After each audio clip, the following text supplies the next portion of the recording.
office quarterly to be compliant. Become much more user friendly on our side, be compliant with the law in July.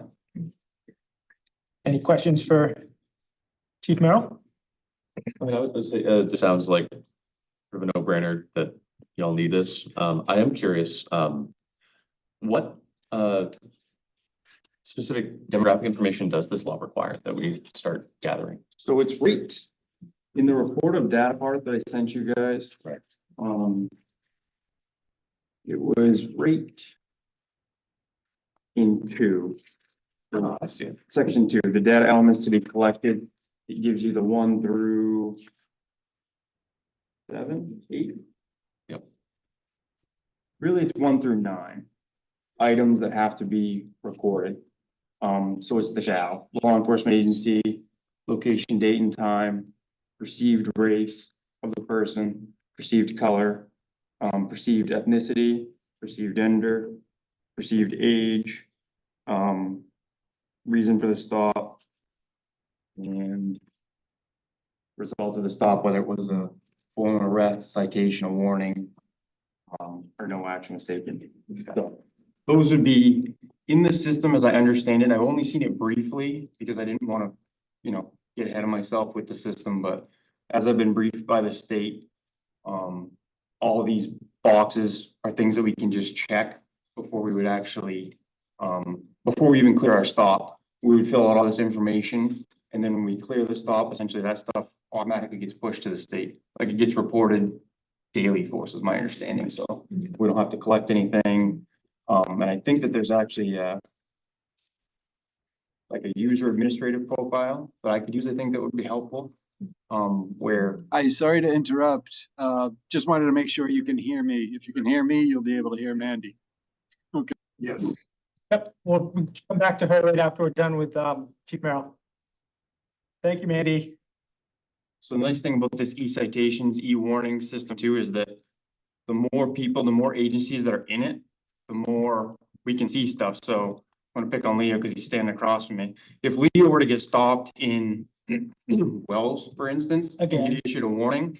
So Leo gets stopped in Wells for speeding, gets issued a warning, and then is bombing back home because he's got to get to his kid's practice. And he gets stopped by us on Main Street. I could look and see that he got a warning an hour and a half ago down in Wells. And then, you know, make an informed decision from I'd there. give them a ticket. That's a good system. I like that. So it's not something that we possess right now. We can only do that regionally, like in the greater Penobscot County area. For the most part, we can tell what people have for, you know, what they've got for warnings and enforcement and stuff like that. So, you know, the more agencies that are in this, the better information that we have to make informed decisions on the side of the road. So it could be really beneficial. Excellent. What kind of, as a local administrator, what kind of use would you be able to have in terms of functionality to report back to us or anyone, you know, in terms of traffic stops and things like that, in terms of, I assume you can already do that if you asked, but does this make it easier? I'm hoping it will. Yeah. Like I said, I haven't sat down and actually been able to see the system as it's fully live. Yeah. The guy that I've been speaking to actually is one of Cornell's former chiefs that he used to work with. He just told me about it and said, hey, if you can get the groundwork and you can get the infrastructure in your cars, then I can come up and I can give you a live demonstration. I can show you all the full functionalities of the program. The e-warning system, they were hoping to have live for, I think, the first quarter of this year. So I don't even know that it's something that they've flipped yet on the state side, which is where I'm just trying to, like I said, get the things that I need to get purchased. And then when they're ready to go, then I can get the full depth of information that we need. So Now, this is below Cornell, this is below the $7,500 in our internal control manuals that we require council approval, but because it's an ARPA fund to transfer from one budget item to another, that's why you need to come to council. It was the ARPA piece. Okay. It's- Any concerns about this being on the consent agenda for our April 8th meeting? That's timely if you can put it together that fast. Not at all. I did want to just say for the public, in terms of Rob's question about demographic info, just from previous discussions with Chief Ewing, it's my understanding that the Orono police have always been for quite a few years collecting this kind of demographic information to be sure that it's being reviewed and that stops don't appear to be tilted in any particular direction, and we're already doing all of that, correct? And have been for a long time. I have a spreadsheet that I maintain as best as we can, or one of my support staff helps me out with it, and I can look at it, and I have it categorized. To be honest, I'd have to go look at it, but it does go back several years and we track traffic stop data.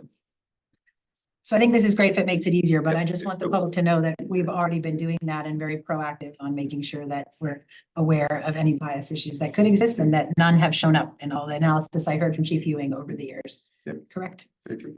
And I know I asked Sophie maybe a year ago for some of that data, and it was very quickly available. So I'm grateful that you all do that. Well, thank you. That's what I would say. From what I've heard, the system is very good. So I'm hopeful that the information that I can get, and it will be much more real time. We don't have to create it. It's, generated by my users as my officers go out and do their job. They have to input the data. It's not really that much more work for them, and then it comes back and I have it and it's easy. It should be great. I'm Thank hoping. you. All right, then we'll move forward with that for the consent agenda for the council meeting. Kunal, because this is a special town council meeting, do we have more requirements for taking minutes than we would like a committee meeting? If they will. No, they'll do the minutes. like Okay, as we typically do. I mean, Okay, record any motions and okay, which I think you'll only have in executive session. okay, great. Great. Thank you so much. Thank you. So are we ready to go back to Mandy? Mandy, you with us? I am. It's good to hear you. Good to hear you. We welcome your presentation. Okay, thank you. I'm going to share screen. So first by introduction, because I've not met all of you, I'm Mandy Hallway from Oliver Associates. We're the town's consultant engineering company on call to help with projects. We've been working with the town now for 20 plus years, and through mostly wastewater and civil engineering type services.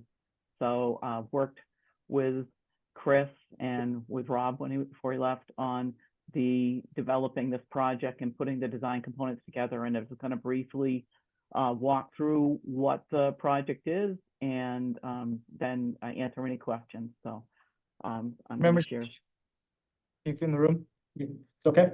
Good. Thank you, Mandy. Let's go. Okay, Appreciate it. great. And jump in if there's any questions as we go along. I think I'll be able to hear them now, so that's a good thing. Okay, so have you hold on a minute. Okay, so is the presentation visible? You can hear me okay now? Yes. Okay, great. So we're talking about the Webster Area Infrastructure Improvements Project. And the components of that, as I discussed in the summary memo that you may have in the map, there are 3 utilities involved. Sanitary sewer is being replaced on Hillside Road and Peter Street, including a cross-country area. And those are the 2 sanitary sewer areas. We're replacing storm drainage components from the river, creating a trunk line up North Main Avenue to serve the Hillside area, and then we're diverting some upstream water down Pond Street over to Crosby to an existing stormwater system that's on Crosby. And then as we did the initial survey work and noticed that some of the lines on water lines on some of the streets, Hillside, Pond, and Peters, are older type small diameter lines, we reached out to the Orono Water District, and there is a bid item for their water work. And just by way of organization, the town's sanitary sewer and stormwater work is put out as base bid. So we have one price that is the town's work, and we internally split that between sanitary sewer and storm drainage. And then Orono Water District completely pays for their own services, including the engineering part, as an alternate bid item, so that we can track their costs separately. We've done that successfully on numerous projects in the past, including previous work on North Main Avenue. So it's a good partnership, and they get in there while the road is going to be repaved in the future, and so they don't have a need, hopefully, to get in there afterwards. And it also it benefits the town somewhat as the project is constructed around newer water lines rather than fragile older lines. That does generally reduce the cost of the project. So this is the overall project, and what I've got is individual streets that will can go through at a bigger view, just in case we want to pause and stop on any of these areas.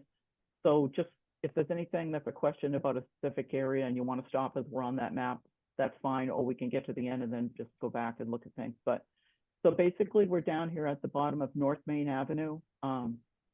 And this is the green line is going to be the new sanitary sewer. This is the Penobscot Street pump station.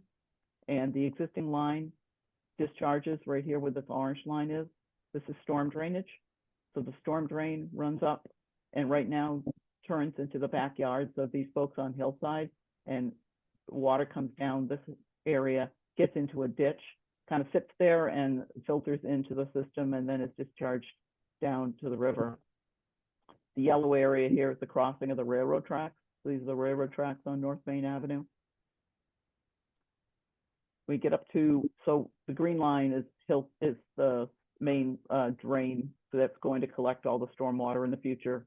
And that is also going to extend out on Hillside Road. And again, I'll focus on these more closely on each street. Sanitary sewer on Hillside Road. Right now, there's an existing old drain system that, see this, how close it is to this house. It was kind of a cobbled together system over the years that we understand, you know, partially constructed privately for people dealing with their own water running down off of Pond Street out of a discharge at the catch basin right here and running through yards, coming around the corner. Whoops. Sorry, premature click. Coming around the corner and getting really close to houses and then running down and being collected by the existing Hillside system. But we're going to be diverting that. The orange is going to be eliminated, left in place, but no longer receiving water from Pond Street. Pond Street water is going to be discharged over to Crosby. And then there's Peter Street sanitary sewer in this area, which is the existing route of sanitary sewer. And then the blue is the water line. I'm just going to jump to the close-ups. So sanitary sewer first. This is North Main Avenue, so we're reoriented now. The river's over here at the top of the page, Crosby Street over here. So about 10, 15 years ago, the sanitary sewer on Crosby Street was replaced. And as part of that work, this portion of Hillside closer to Crosby got new sanitary sewer. But this portion, all the way from the rest of the, basically half the street over to North Main Avenue, is still old vitrified clay pipe. And clay pipe, when it was the prevalent pipe material, is just a series of 2 or 3 feet long components of pipe that just fitted together loosely.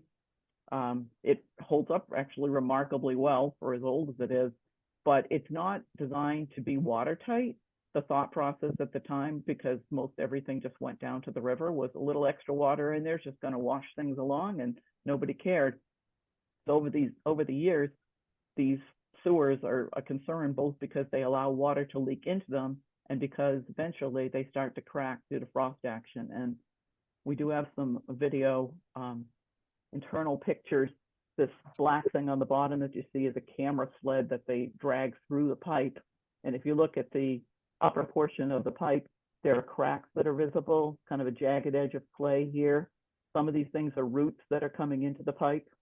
And you can see if you look down the pipe, the sanitary sewer pipes are supposed to be straight from manhole to manhole. This one's got a curve. I mean, sewage still flows down it, but it's not a straight pipe anymore. It's moved, or it never was straight. Same thing in the second picture. This is an area where there's cracks that are visible, and this is under Hillside Road.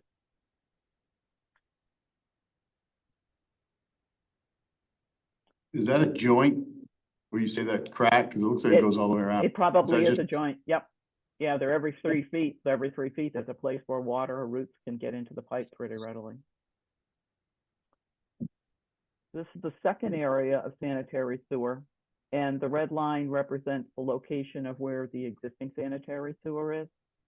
So the section that's on Peter Street is 5-inch diameter, a really old, I think it's Orangeburg, which is kind of like a layered piping.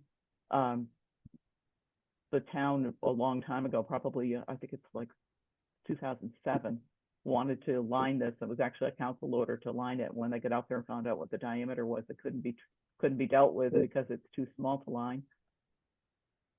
So, but it's been on the awareness that something needs to happen here for quite a long time. This section, when we turn at this manhole and then get into the backyards, obviously that's not an ideal project to take on, but that's where the sanitary sewer is right now. And if you, I'll blow this up a little bit.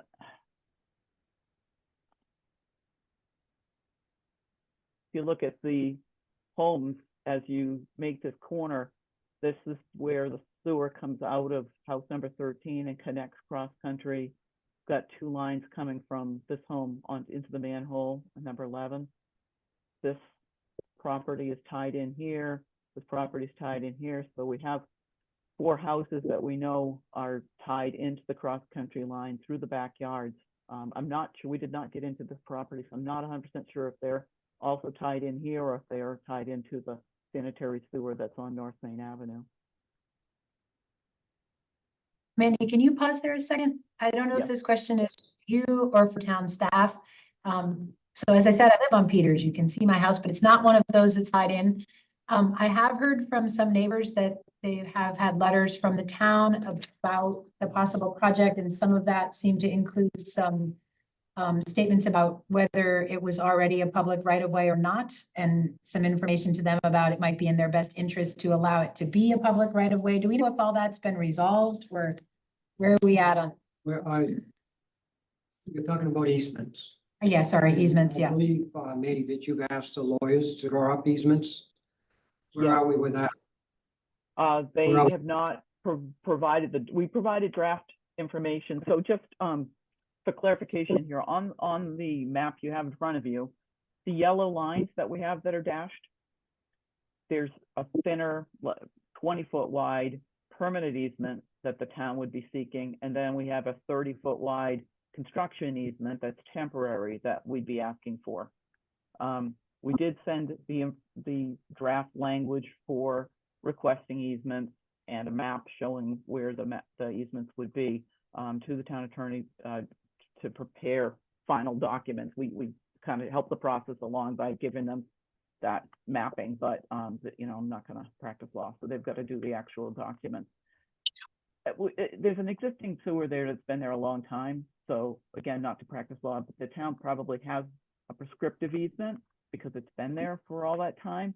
But every time we've done one of these projects, like we did the Mahaney project, we try to update any easements that may not be recorded so that they're on record and for all future property owners, and just to clarify everybody's rights. Okay. And so I guess question to town staff, like we don't predict there to be any potential problem of we don't get the easements and we can't do this part of the project. Do you think we have them sort of grandfathered? I'm a little confused. It's just in everybody's best interest to have an official easement that's registered with courts, Got it. especially for people that sell their homes. Mhm. Are there people here tonight that need the easements? I sent out letters.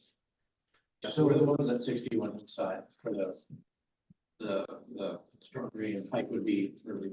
Yeah, that one's just gonna require a temporary easement, just to go in and remove the pipe. It's gonna be discontinued, but the ground will still cave into it and create holes, so that's gonna be removed.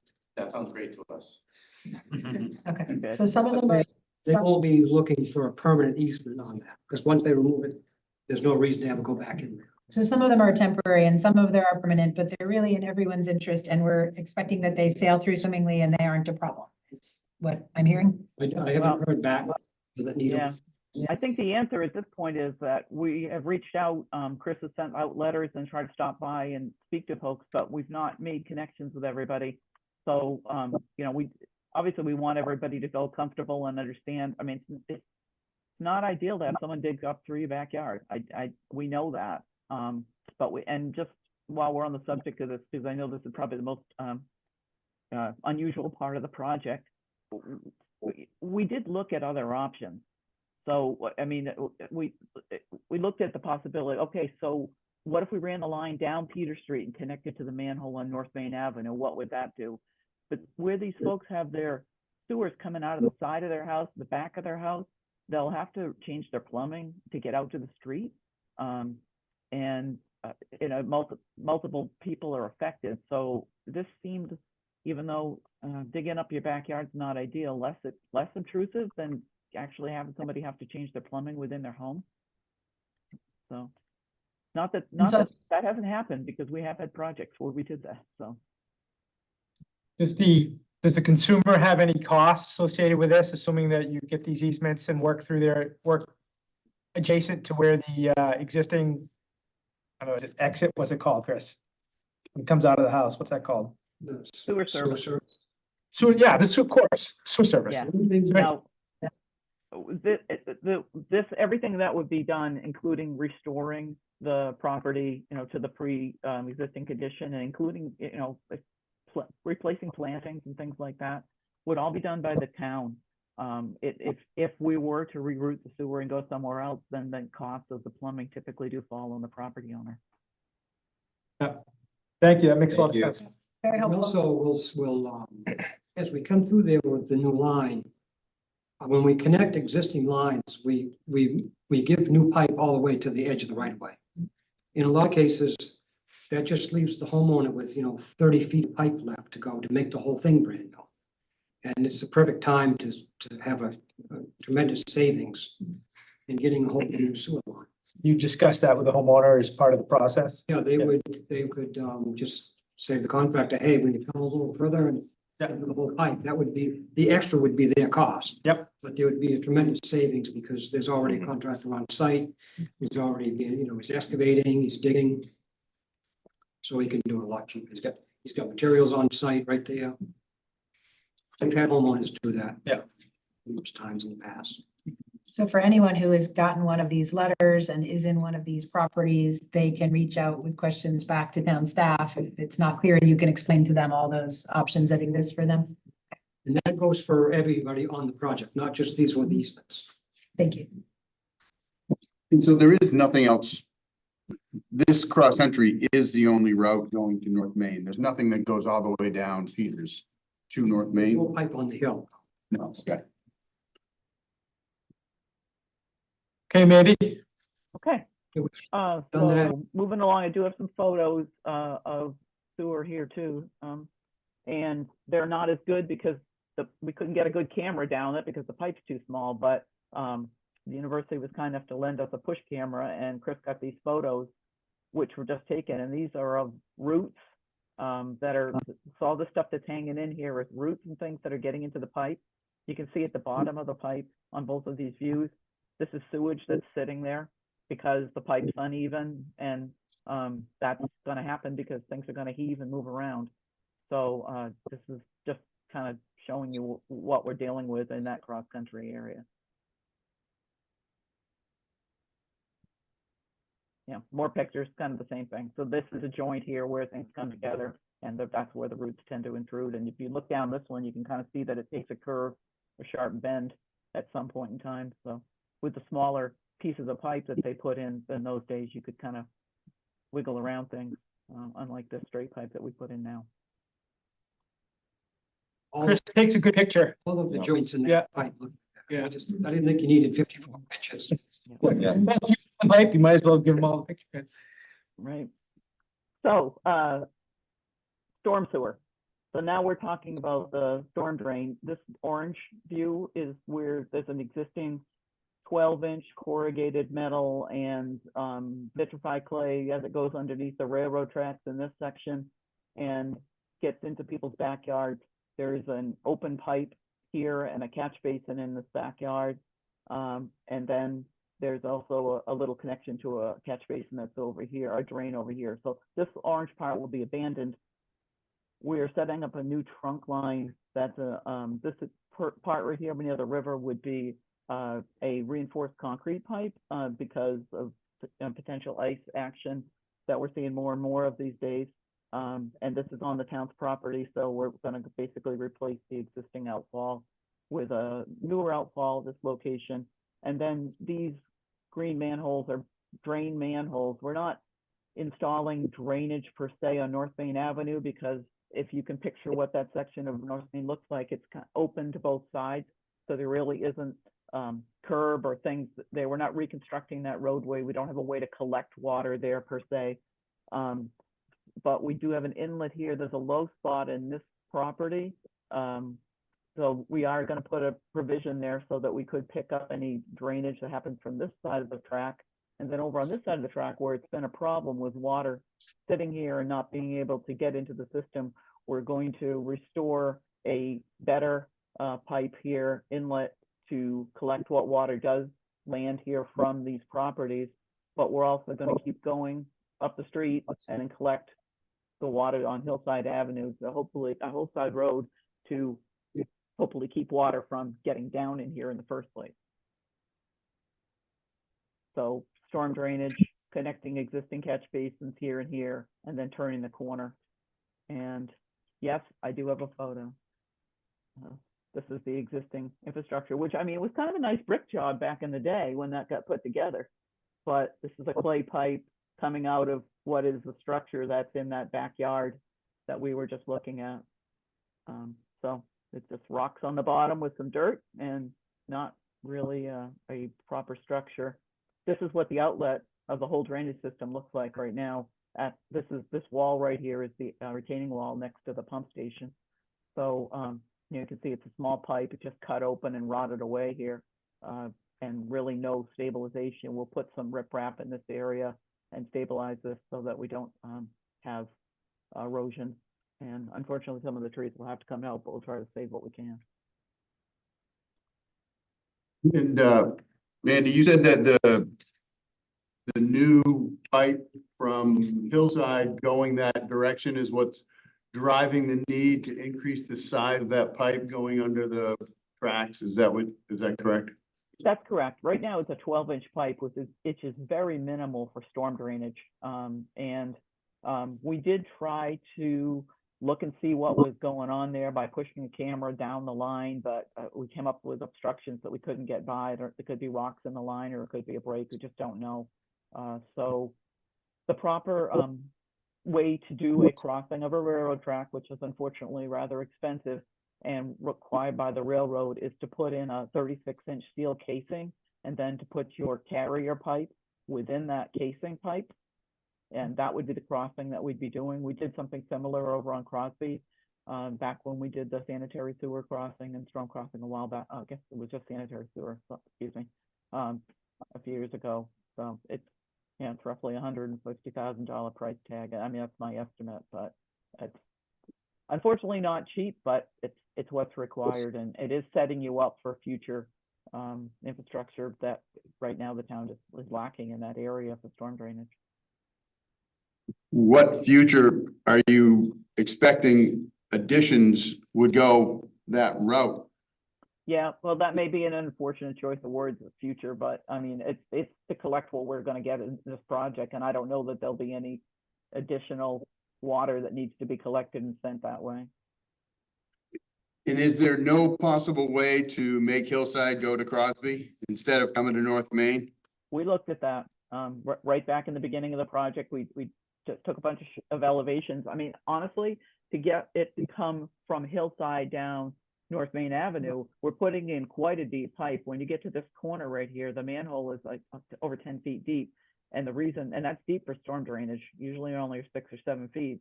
It's to get us around this corner and get us down here to this end and be able to collect this drainage. So, but yes, we did look at that early on in the process, and this seemed to be the only option. So I just understand what you just said. You have to go really deep on Hillside in order to meet where that house low spot is. Is that what you were just saying? No, so in a gravity system, you have an outlet and then you have a slope.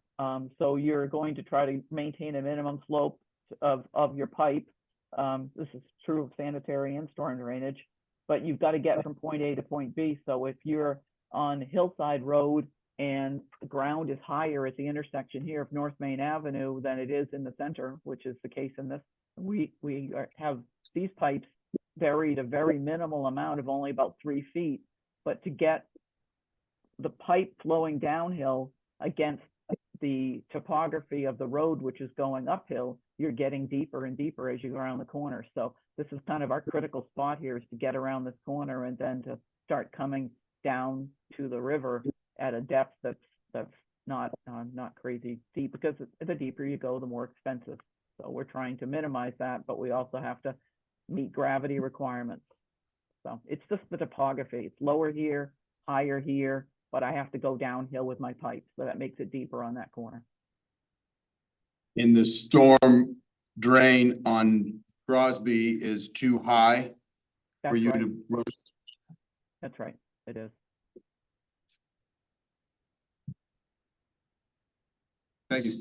Yeah, we So we may- surveyed it, so it's not even from like, and plus we had record drawings, but I had my guys go out and survey that at the very beginning. That was one of the first questions Rob asked me, is can't you go to Crosby? Why do I have to do this? Because Crosby has another outlet that, we wouldn't have to do this crossing, but it just didn't work. Hey, Jacob has a question. Yeah, hey Mandy. Hey. So going back to a comment you said earlier about sizing the drains for future, or for the future. So the new drains, are they being sized to handle the current runoff needs or sized in anticipation of bigger storms and more runoff? So, are we going to have to replace these in another 10 years because they're not big enough to handle, additional larger storms and larger runoff? That's a good question, because it's not for future development or future connections so much. And like I said, maybe future was the wrong word to use. We're designing it for right now for the present. But when you do sizing of stormwater management systems, you're using a 25-year flow, which I think we all know that lately feels like the 100-year storm is happening all the time. So, but that's the standard. A lot of people only use a 10-year, but this is based on the 25-year peak storm, which is, I think it's like 4.8 inches in 24 hours. So I can't tell you for sure that you're not going to ever have a peak storm that's going to exceed the capacity of the line. We look at what's the consequence if that happens. Will water just run out of the catch basins? But the anticipation is this is a 50 to 100-year installation. It's not anticipated that in 10 years by any means that there would be a need to increase the size. But again, it's kind of crazy times as far as stormwater management. Taking into account the potential for future larger storm. Yeah, the models are conservative. So generally, even if in the future, if we keep on having storms that exceed the 25-year frequency storm, then basically they decide to change what is a 25-year frequency storm to a higher number, and then we'll have a higher standard in future designs. But give the modeling that we've used this model, I mean, it's a standard HydroCAD, done by the National Conservation Service many years ago, and it is extremely conservative, on the high end. So I think that will be good. Okay, All right. So Hillside, basically, this is the other end of the area we were just looking at. We're back at the railroad tracks here, and this is Hillside. All we'll be doing here is putting in a more formal system so that we have catch basins here that we're replacing that are not falling apart. And we're collecting everything that's in the street in this area. And then whatever might still come down this pipe, the pipe that I showed you before that's going cross country, which we'll talk about again in a moment, but it's not being destroyed and abandoned. It's going to be left there, but it will not have any town water from Pond Street discharged into it anymore. But there's still runoff that's generated right in the space between Pond and Hillside, and we want to still provide for that. So whatever water still comes down this pipe is going to be connected into the town system. But now instead of coming over here this is right now in the old system, this is the low point. It goes right across this property. And this is what, when Chris was speaking about the other easement a moment ago, this orange pipe is going to be removed because it's so bad a condition, it's actually got holes in it. And, you know, we're going to take that out of here and restore it as part of our work here, so we don't leave that kind of hazard on private property. So are the catch basins on that, I don't know if that's the north, where the green line is, that's on Hillside. Is that where the catch basins are? Basically, it is where they are, except like this one right here is going to move over a tiny bit. This one It's- is going to move more into the street rather than this one. There's a drain here that we're not going to need anymore. We're just going to connect, excuse me, that pipe directly into this. So yes, they are generally being replaced in the same location because we're not doing road reconstruction. So if you were doing complete road reconstruction, you might revisit where catch basins are to go with your new road elevations or design, but we're not, that's not part of the scope of this. I'm just curious if that side of the street is a higher side of the street. Oh, well, it's a curb side of the street where the sidewalk is, so there's water in the gutter and stuff coming down this side of the street because the topography is higher over here. Anything that falls on this side of the street is going to flow to the backyards into this line right here where my hand is running across is kind of the low point of where the water has flowed in the past, and it's going to continue to do that, but then it can still get into the town system over here. Yes, sure can. We have a citizen who'd like to ask you a question. Yeah, Okay. the catch basins or the drainage behind my house on 60 Hill Street, that takes care of the water that piles up behind my house. If that line is disconnected, I'll have a pond behind my house. And Oliver and Associates, instead of fixing the problem a number of years ago, did a study and they said that Pond Street was built 4 to 6 inches too high, and that water drains down and collects behind my house. And that was caused by the town building the street too high. Yeah, I don't remember that, so, but tell me again where your house is, sir? Is it this one right here? I can't hear. We can't see your See your cursor. cursor. Yeah, Oh, Mandy, you can't, oh, okay, yeah, hold on. Is it number 60, did you say? 60 Yeah. Hillside Road. Okay. That line is disconnected because it won't drain behind my house then. It's not going to be disconnected, okay? Just to be clear, it's going to still connect to the catch basin on Hillside. That line is not going to be disconnected from the system. We're just going to cut off on Pond Street. Let me jump ahead. I'm going to give you a different view here. On Pond Street, oops, back to Pond Street. Sorry. Right here on Pond Street, we're going to put a catch basin. The catch basin that's here right now is going to be replaced, and the water is going to run down Pond Street to Crosby. That section we could send. This line is going to continue to go down here and be picked up on Hill, but it's not going to discharge. Right now, there's an open pipe that comes out of here. I'm sure you're familiar with that. There's an open outlet right here that starts this ditch that has water that's coming from even up on Peters. That's not going to go there anymore. It's difficult because we can't, when you say here, we don't know where here Can't is. see where. Yeah. Okay. What am I going to do about that? Don't Right. know why the cursor doesn't show up. That's water on Pond Street. So that's Okay. gonna stop. So Right, that right. pipe's gonna stay intact, and it's gonna stay connected like it is. Yeah. But we're not gonna allow water to enter it off in Pond Street. Good, That good. water's gonna be carried somewhere else. My problem is the water, you can float a boat behind my house when it rains a lot in the spring, Ends up in our face. and I want that to drain. Things are disconnected, it won't drain then. And that's Right. So exactly in why. the center of the photo that I have up right now, Hold on a second, man. Deteriorated. Yeah. He said the old steel pipes are deteriorated, and he was gonna put another catch basin behind there to drain it. So none of that will get done. I'm not familiar with I'm not familiar with that project. Yeah, 2 years ago, we came around, and 2 weeks after he told my neighbor and I that, he left. Well, Chris, I think There, so that's my house right in the middle of the picture there. The water right now drains off of Pond Street, goes overland in front of our house to the, basically over where the orange line is, and then drains up on this picture to towards the catch basin that's in the backyard. That's like basically where that tree shadow is, right at the very top of the image.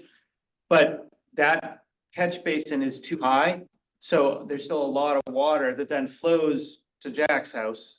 That's to the upper left from here. Yeah. So there's still a lot of overland flow that isn't caught by the existing storm drain right now. So something's gotta be done to drain that. Right now, we're deciding whether to fix the rest of the house, whether it's worth it, because the water is still undermining our house. My whole foundation collapsed behind my house from the ground being wet and freezing in the winter and pushing on it. And I've got videos of water just running right against my side of my house from that. And I've been fighting for 40 years to get this straightened out, and the town has never done a damn thing. Help me. Okay, well, what we're trying to do with this design is to not discharge water from Pond Street from that location anymore and collect it and take it down to Crosby Street. So at least what's been running from Peter Street down to Pond and then from Pond Street cross country there will be rerouted into the storm drainage system. Right. Yeah. I know that. If there's more water that's running, I mean, everything's on a hill going sideways. There's still going to be water that falls in those areas and snowmelt that happens in those areas, and they're going to follow the same path. At this point, what we can do is cut off the source of what's coming off the street and reroute that. So you have a question? Yeah, at least I guess in our experience, the issue isn't so much where the water that's in the pipes is going, it's more the water that's flowing overland and not going into the pipes and where that is going. And that's the street construction issue and the slope, that Jack was talking about. Now, all of our associates, when they did the study, when they determined that Pond Street was built 4 to 6 inches too high, their suggestion was to put a 6-inch asphalt berm along the end of people's driveways, because a snowplow would have knocked that right off in the winter. So that was never done either. So we get all that runoff. Yeah, I'm sorry, I don't have a recollection of that study per se. But so are you saying that on Pond Street, so again, we're not doing a road reconstruction project, it's just basically going to be storm drainage and sanitary sewer at this point. There is an intention to rebuild the sidewalk and repave the roadway after the project's done. That was going to be done separately by Public Works. So there's no question we should coordinate these efforts if it's going to change the drainage pattern. But at this point, the attempt was basically to collect what was coming down and being discharged and get rid of that. So that was not the source of the problem anymore. Yeah, that should be taken into consideration when the road is finally done. It'll alleviate a lot of that problem.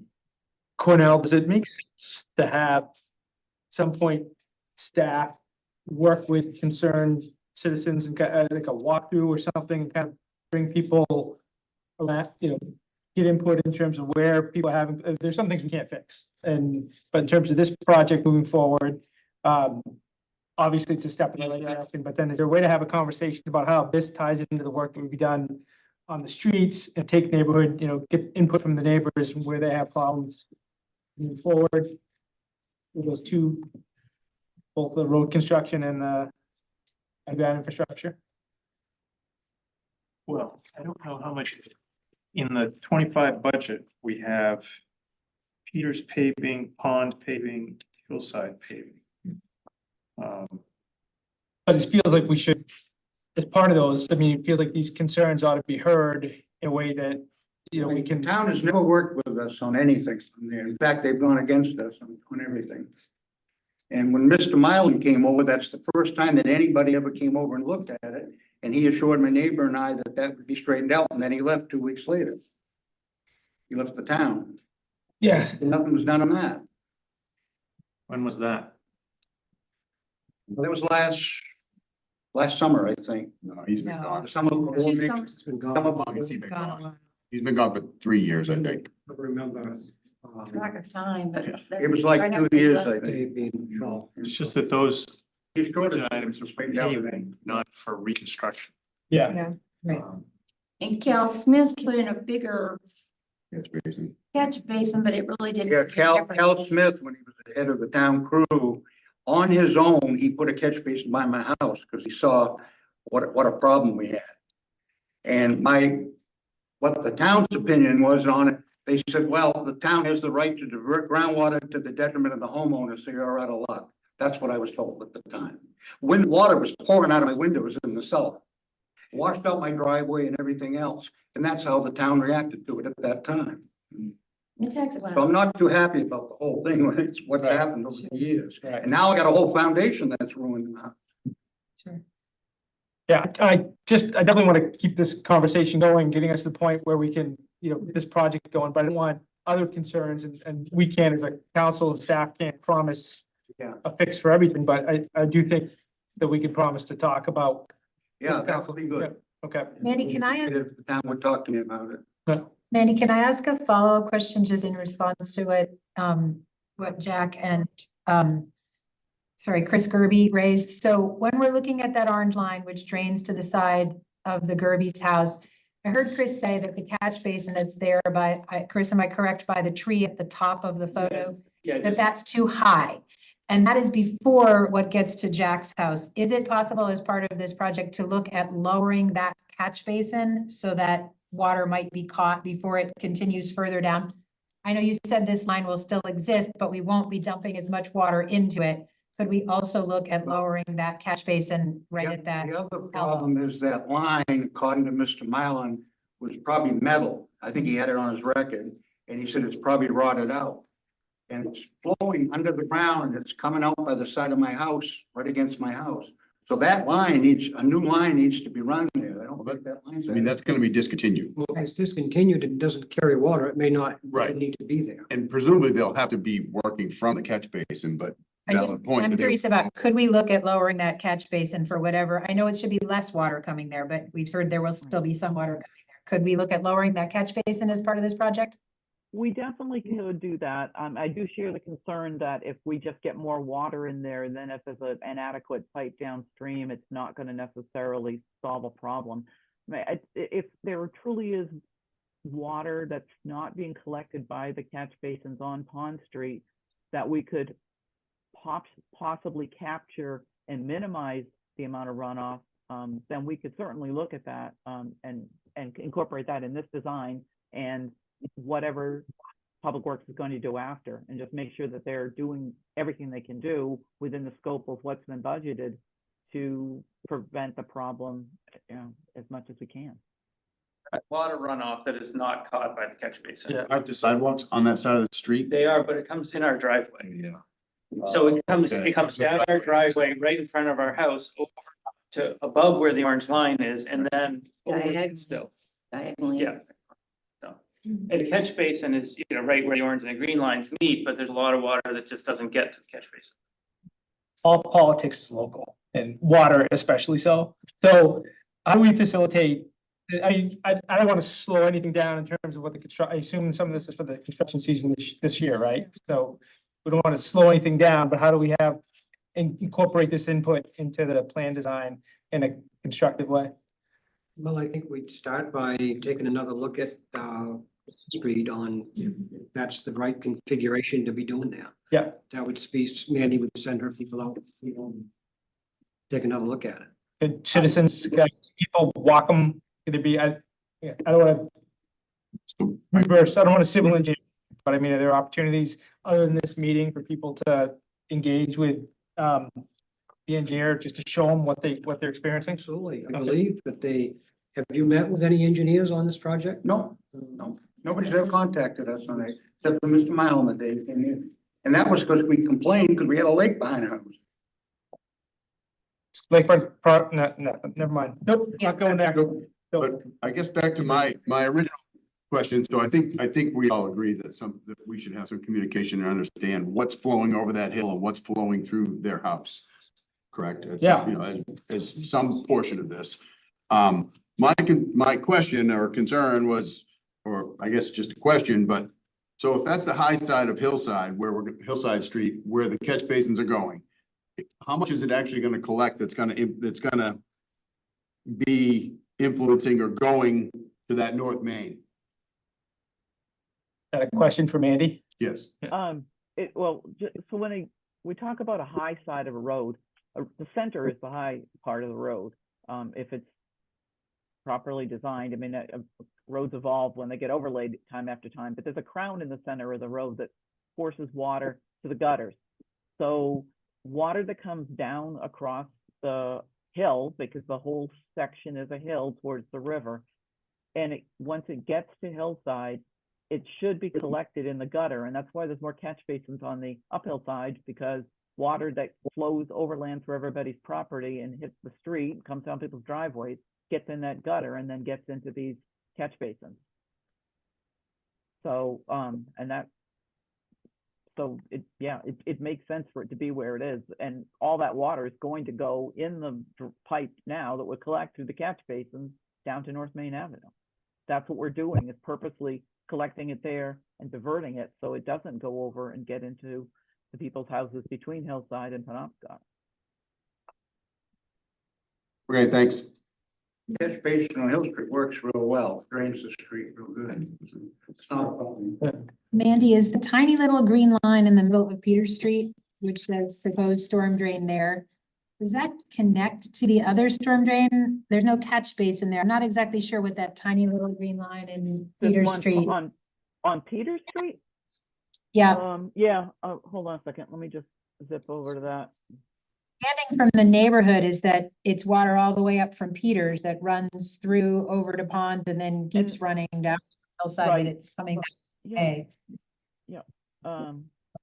There is a let's, I guess I'm not have a good, sorry, I got to get to a better view of Peter Street here.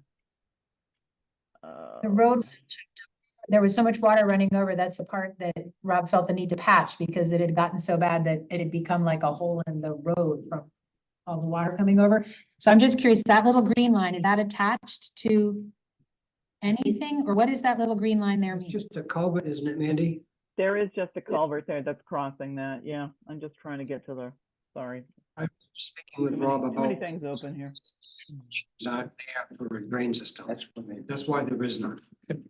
So that isn't going to improve that there, and it's going to keep running down to the pond. Added to the project, because it's there to drain water from one side of the road to the other, and it doesn't work. So you get ponding on one side. Okay, but it's still water that would run under Peters and keep running through yards down to pond. Right, Okay. whatever path it takes now, there's probably a natural drainage in there somewhere. Okay. All right, Mandy, how much more do you have? I am almost done. So we've gotten all over the place here. Hold on a second. I think basically at this point, or let me look ahead here. We were talking about water. Hold on. Sorry. Yep. Hey, Cornell. I was gonna suggest that Mandy or her staff meet with Chris and Public Works on site between Pond and Hillside, and just look at the issues involved and see whether there is a Walk the property with the homeowners. resolution. We can Is there definitely something- do that. No question about it. I think at this point that makes a lot of sense, and we can, without probably adding a lot of scope and cost to the project, do something better on Pond Street.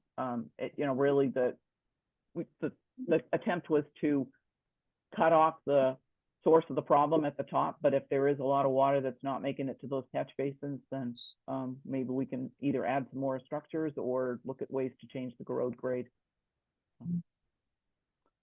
Okay, Oh, sorry. Okay. Go ahead. I was just going to show you quickly where the water work was going to be. This isn't town work, but I mean, it's just for the sake of folks knowing what the scope of the work is.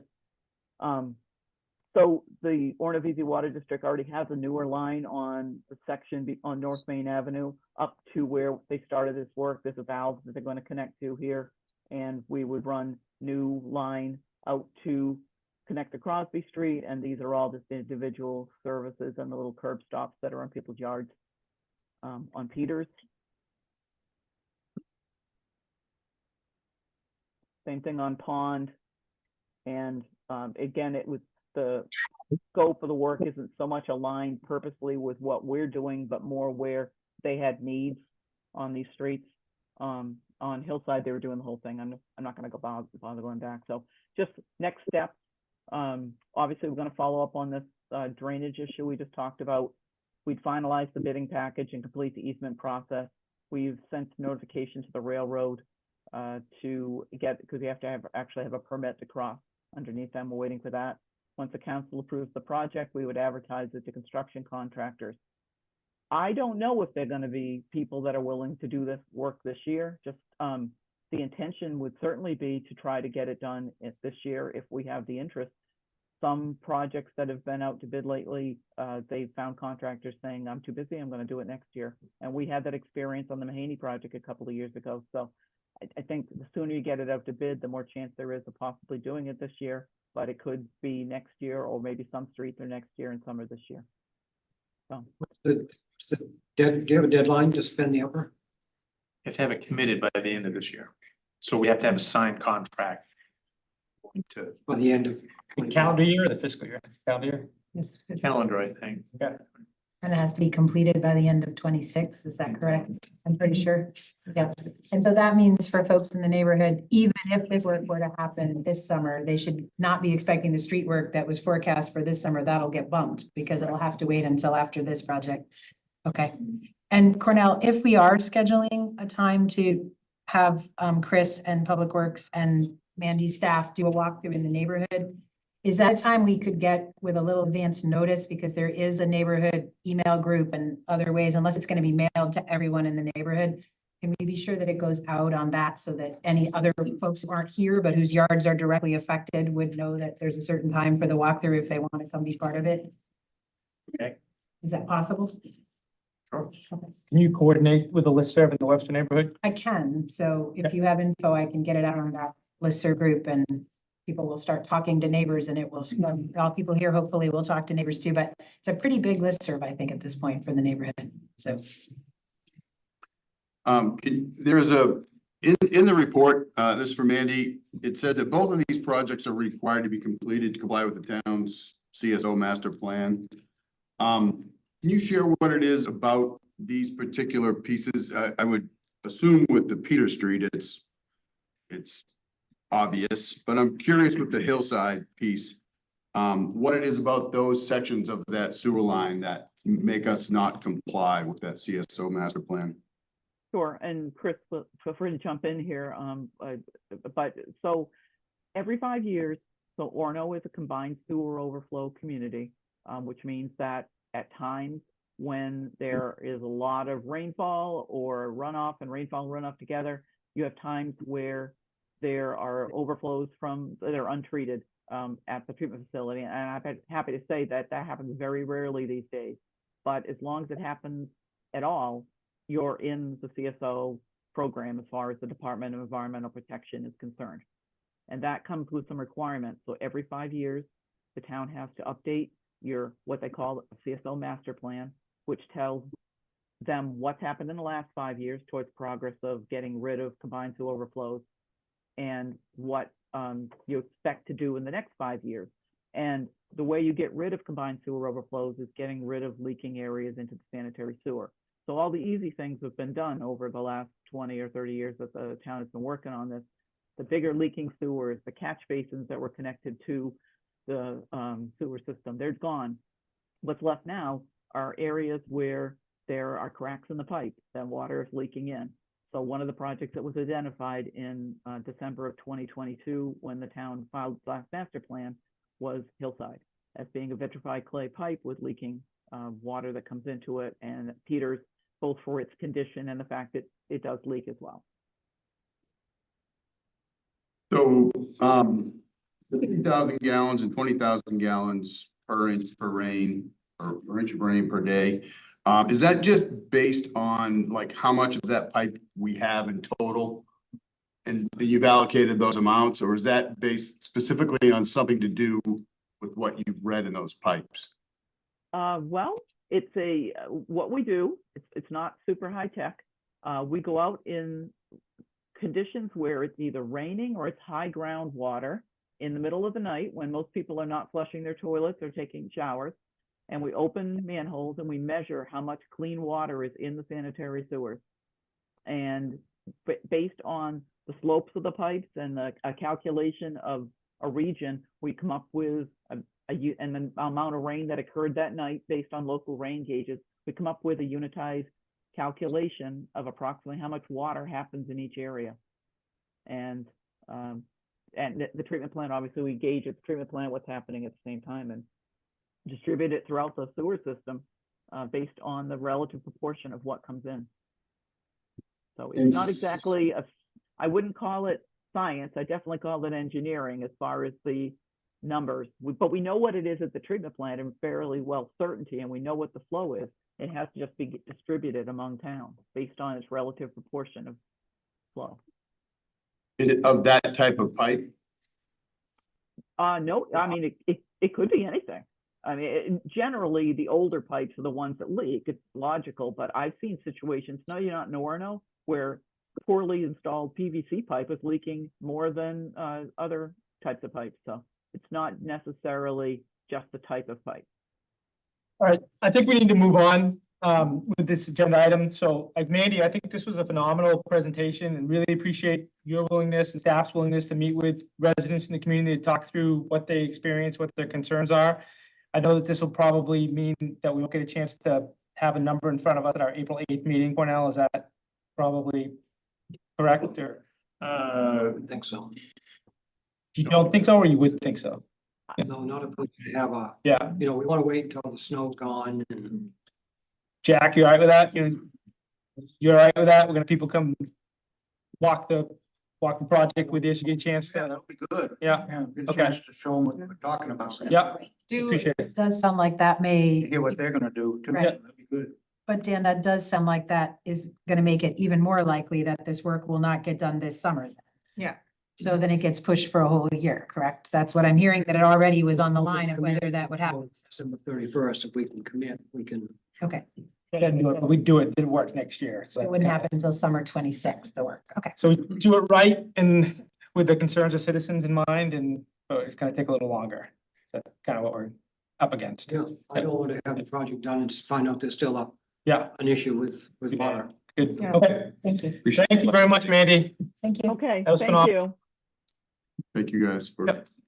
The next item on the, so Sarah, you'll be point person with the neighborhood in terms of outreach and stuff. The neighborhood listserv for sure. If Yeah. there's another way town staff mails something out or whatever, that's fine, but I can get it on Members the of the list. public here on the listserv, the Webster neighborhood listserv. Okay. If not, email Sarah, so she has your contact information. Is that okay? Sure, Or me, or, yeah. sure. Just to loop back, you just said Peters Pond and Hillside are on this year's paving, Cornell? I don't believe that will happen if the construction doesn't happen for pipe, they won't pave. Okay, we gotta move on. So, thank you very much, and thank you to the members of the public who came and participated in this discussion. I think it really improved what we heard and what we talked about. Next item on our agenda is a draft RFP for former Public Works Department site. Mitch Stone, our Economic and Community Development Director, will lead that conversation. Everyone's welcome to stay, particularly if you're interested in owning a public works facility. It's actually still in the Webster neighborhood. So Exactly. it's still in the Webster neighborhood. Right, it's everything for Webster all in one night. So, this dates back to November, I think. We came in front of council and had a conversation about public works garage. The request from council at the time was to create an RFP, to just get ideas of what people might want to use. The information that we, Rob, before he left, and I put this together.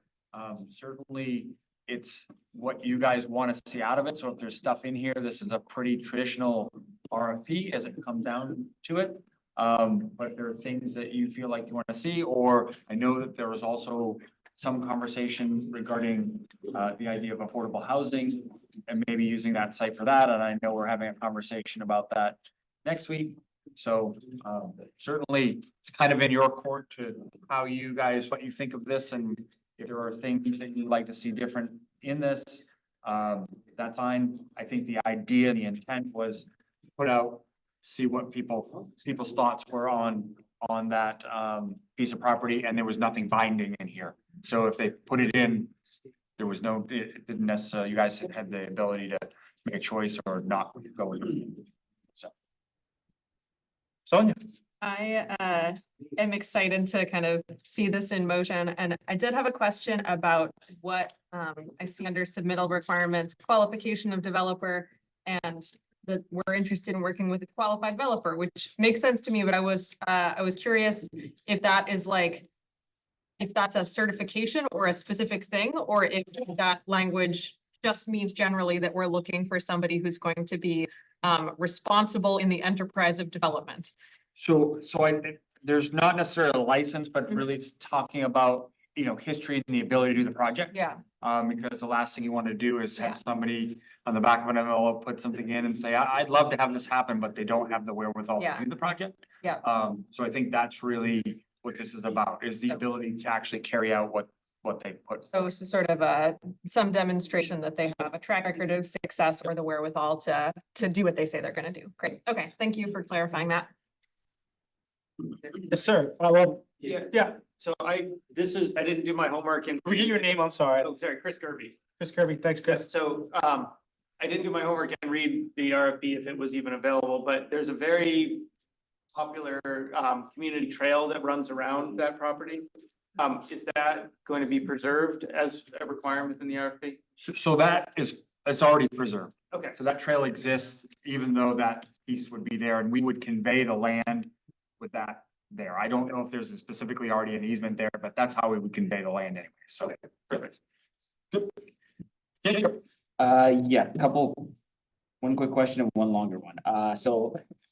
Looking at this, it looks like, we pursued and received a VREP for the site. Okay, good. That's a lot easier to sell. And then, so the more involved question is, why did we decide to pursue development instead of just sticking a for sale sign out and just selling the lot? Just getting rid of it? What is the max? So, yeah, so very cliff notes, very high level. So, at one point there was a lot of discussion regarding, this piece of property, had it appraised. And at the time, the council was concerned about just allowing any sort of selling it and putting it for sale sign, allowing any sort of development there. Heard a lot from the neighborhoods about traffic and what they weren't sure they wanted there. It's pretty well set up, and probably the most common thing that we've seen of interest is kind of for like landscapers or construction type of stuff. And there was concern about the traffic through the neighborhood by past councils. That's certainly an option. And I mean, I think anything's on the table when it comes to how you want to do that. But that's why in the past that never happened. So going this route just provides us as a town a greater level of control as to what happens with that site, as opposed to just selling it on the open market. So ultimately, yes. I mean, you could sell it on the ultimate market with restrictions. Yeah. I mean, the town owns it, so they can decide however, you folks can decide however you want to dispatch of that. I think the idea was, we had some conversation in the community survey, buildings, facilities survey about what might happen there. There really wasn't a lot of identified stuff. There's a lot of work that would need to go into the building.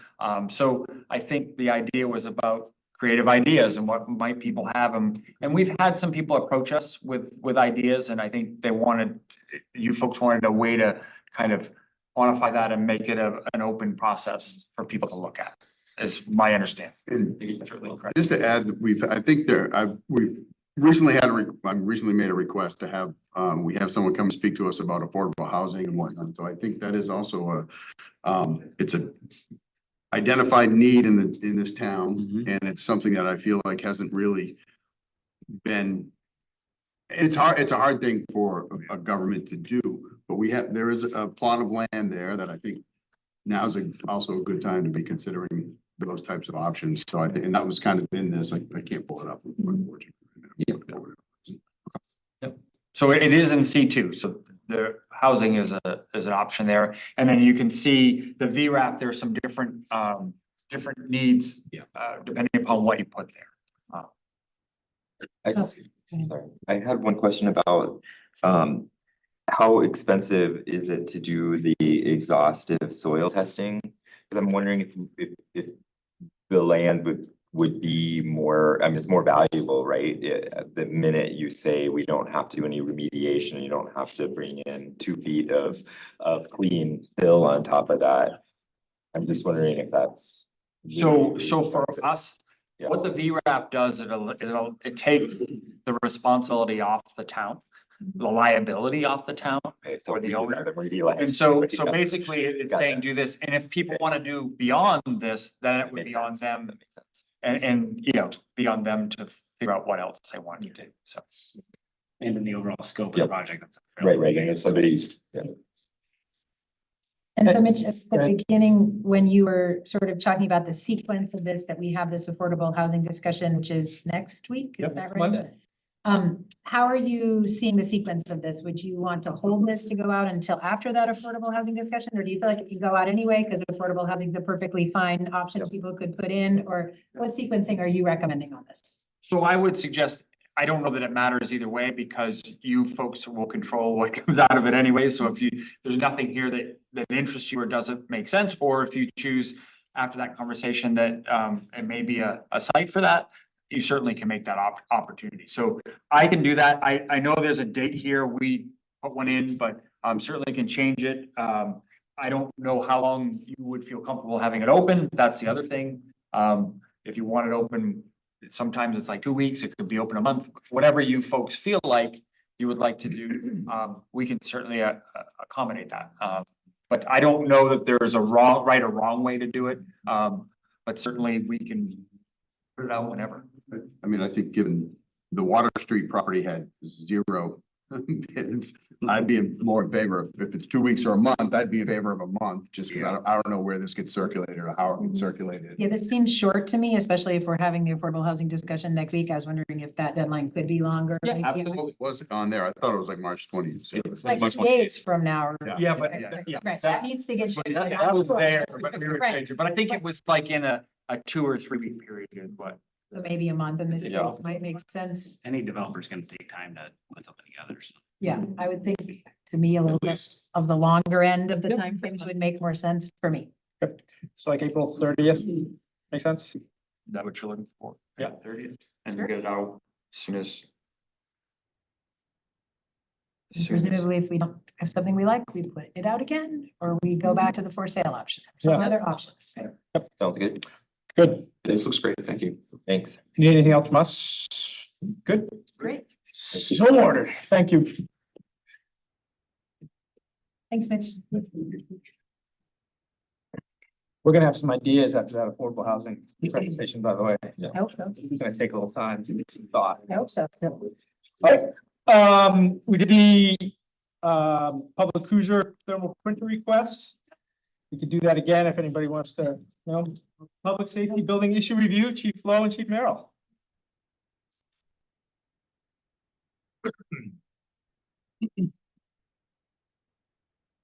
Thank you for joining us. Here I am. Come right back. Sorry. This is a finance and operations committee item. I don't know if you want to lead it off, Leo, or just, If you've got it, go for it. I'm having trouble. yep. So we've been around and around, we've taken some bites of the apple on this thing. I personally, I'm not speaking for the whole council, but it's been a lot of work on staff and we talked about it at our meeting on March 11th. We tabled an issue and we talked about it briefly at our meeting last week about asking the department, public safety department to come at us with some items that we could look at and fund on the health safety side of things immediately as part of our 2025 budget. And then we are as a council discussing a more comprehensive look at what we're doing with our facilities across the community and where public safety fits in that. And that's a committee and a discussion we'll continue to have, but hopefully, my thinking is we have something started this summer, once we welcome our new town manager to town and move forward with that. So wanted to offer and make the suggestion. There are things that we know that we could do now have been an issue, or we think there are things that we could do now, and we'd be welcome to those suggestions. And then I believe talking about them as part of our budget approval for the FY 2025 budget. So I will default to Dan for issues specific to his workspace. I think I'm going to speak collectively for both of us here when I say that when there are health and safety issues that come up, we address them as fast as we can, with either within the operation budget or within the facilities budget. So far, we have replaced both hot water heaters. We have done work on the leak in the bullpen or the control room downstairs, police department, which was creating a mold and water permeation hazard. There are, if you look at the summer, you'll see 8 air conditioners upstairs to keep the space cool. We have 2 large humidifiers that run all winter long. I've got a heater in my office that I run about 8 months of the year to stay warm. Other times I just open the window and let the heat from inside come in. So we're dealing with situations the best we can. There is nothing that I can think of, and Dan, if you want to chime in here, there's nothing I can think of health and safety wise that we don't deal with immediately. That includes, we just replaced a dishwasher in the fire station because we need the capability to sanitarily clean utensils and plates and those things. We've replaced, not only have we purchased the heavy duty laundry devices for the fire gear, but we've also replaced cleaning devices for regular station laundry and those things. So those needs are being met. Everything that we have on tap really requires some council action on the bigger project. And that's really where we're at. We appreciate, don't get me wrong, we appreciate the focus and the desire. But as it is right now, we're pretty much able to handle everything that's coming at us. It's the bigger issues that deal with the heating system and the infrastructure of the building and space needs and those types of things. There's analysis in the report we got at the end of November. There was an analysis by Grant Hayes Associates, and it's under Orono Public Safety Facility. It has a couple of different places where it identifies what it calls particularly note their lack of code compliant, like fire suppression exhaust hood in the fire department kitchen range, the settling of the stair 3 assumed soil conditions that may be more than a budget item, and code non-compliance use of the mezzanine for mechanical, electrical, IT, and fitness. There are other things in the various codes that they point out as codes have been updated. So are there things in that element, and I don't know if others had things that they noticed, but I mean, I take you at your word as the things that you have to do, you do. Yeah. And we with our support. So is this truly, if that's the case, is this truly a conversation, a bigger picture conversation about the actual space? And there's not anything to be done until we get to the point where we have the information in front of us and the will as a council to move in that direction. I can speak to some of the stuff that we've done downstairs. I mean, like Jeff said, this budget year, I worked with Rob and some of the maintenance people to redo our equipment room to get that shelving that's in there, which helps, but the problem we have that has been clearly identified, and it's 2, 3, how many have we been through with this, Jeff, with you? 2? We're probably going on 2 or 3 whack this apple with public safety for us. We just clearly do not have enough space. I cannot make more space out of what we have. It's physically impossible. So we can keep reorganizing and reshuffling the space that we have to make it feel better. But the flat story is that we don't have enough space. That's just what it is. I can organize and put shelving units in, and I have, and we did this year. We redid the locker room. So when you guys came down there, if you'd come in and look at it a month before, we didn't have that shelving unit that was like in the men's locker room in the back. We didn't have that. We didn't have the shelving that was in the equipment room, like I showed you underneath the staircase. We worked with facilities to repaint that bathroom space white to make it feel brighter and bigger, but we're all just doing these appeals things, knowing that it's not really moving the needle. It's not. So we've organized as much as we can organize. I physically can't organize anymore. Right. So I don't think the organization is so much about health and safety for the staff. It's more about being responsible for the equipment and the assets you've purchased for us and making sure that things are taken care of is the other side of this coin as well. It's not just our health and safety, it's managing what you've given us and protecting that. And so we're just starting to tour here, and I mean, obviously, we're aiming towards trying to understand this space and whether it's half of this room or some portion of downstairs.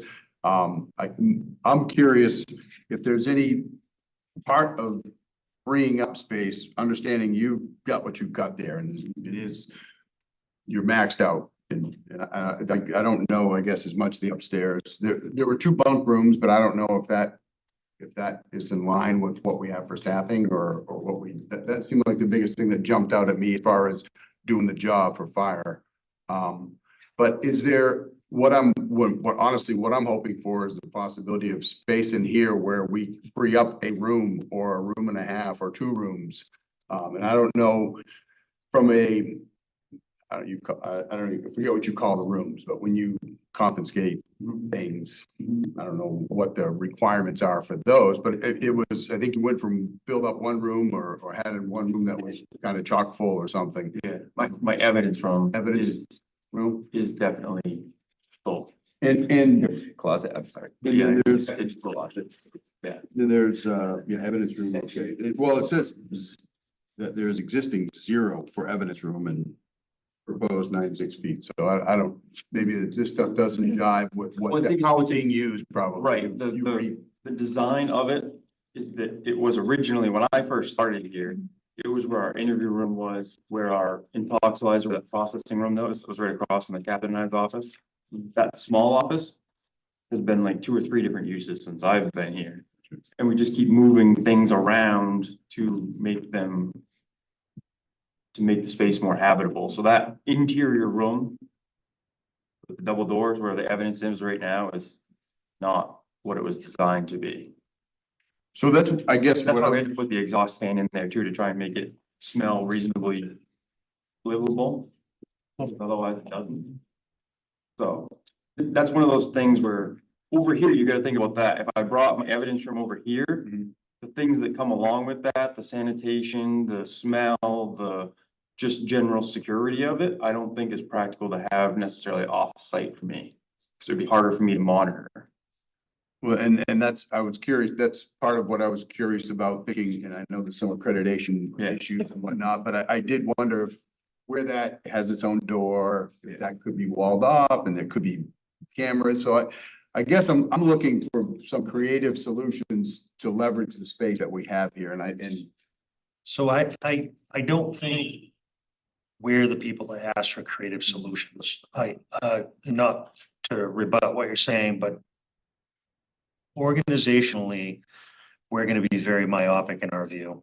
And I think it's important to have those outside people come in and say, have you thought about this? Have you considered that? These are some potential uses. I mean, we know what we need, but I don't know how that would lay out in this particular space. So one of my probably biggest frustrations with this thing, and I know I'm causing your frustrations and I apologize for that, but my frustrations have been that was part of the initial scope. We had a $38,000 quote. That was part of the scope. We were going to get some ideas. We cut bait with the vendor. We went with another vendor for an additional, we paid 16 grand. We went for another 58 grand. What came back to us did not have that in it. And that's the biggest thing that's lacking for me. It just wasn't done. I don't know why or how. It was in this original scope of work. And that's my frustration with this, that we didn't get that. We spent $74,000 instead of $38,000 and we still didn't get it. And then the next proposal was for $80,000 to not necessarily get that again. So that's what's frustrating me.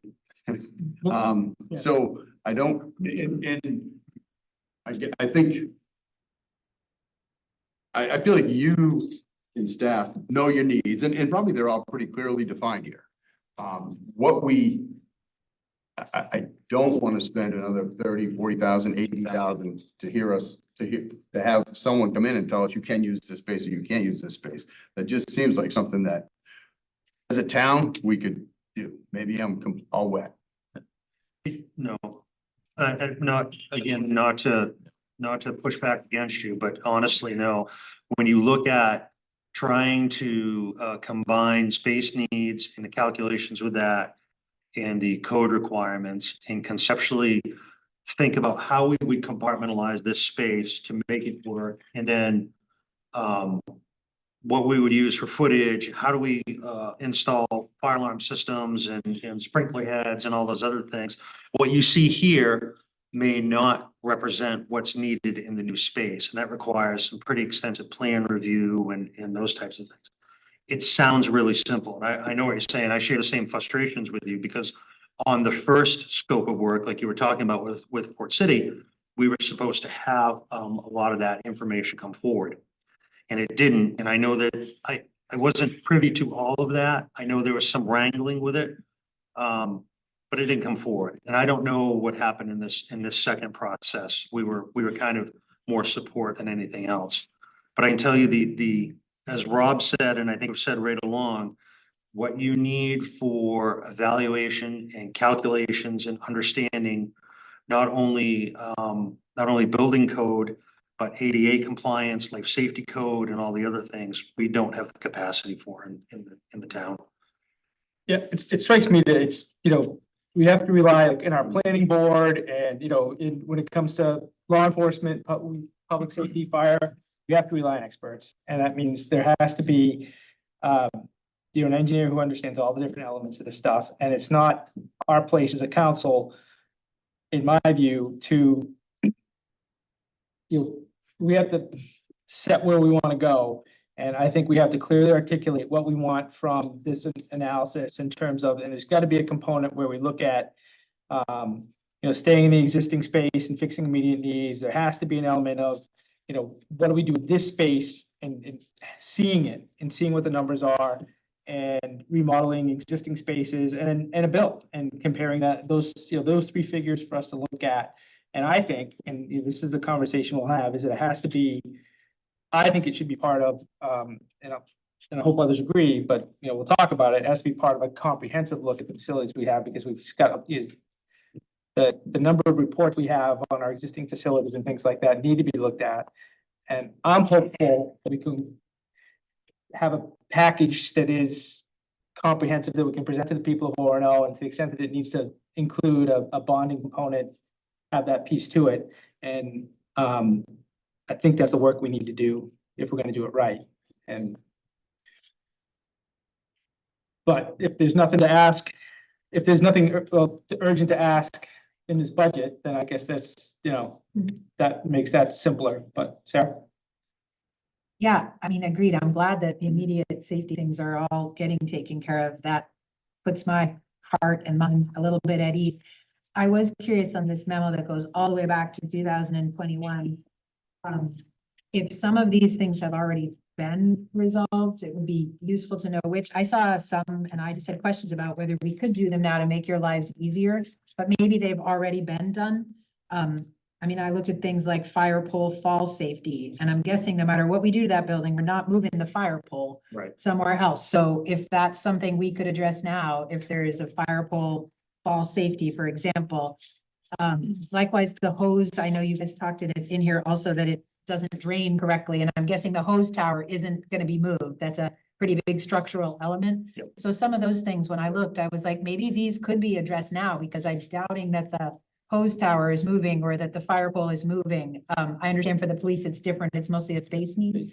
But on the fire end, there were things that I wondered, could we help address some of these now? Because they're unlikely, I would assume, to move in any construction project. Please correct me if I'm wrong, but they seem like sort of central structural elements that probably wouldn't move. So the fire pole will more than likely move if we have it at all. It will, It okay. will, Thank Yeah, it's in a very bad spot right now. It would need, we've already had, was just prior to my arrival, but we've had one injury related to just coming off the pole So that worries me. and hitting the wall, walking into the Right. wall.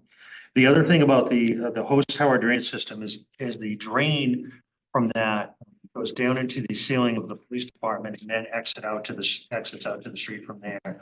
So I don't know, I think that was filled with concrete, wasn't it, to keep water from going in there, Dan? If I remember rightly.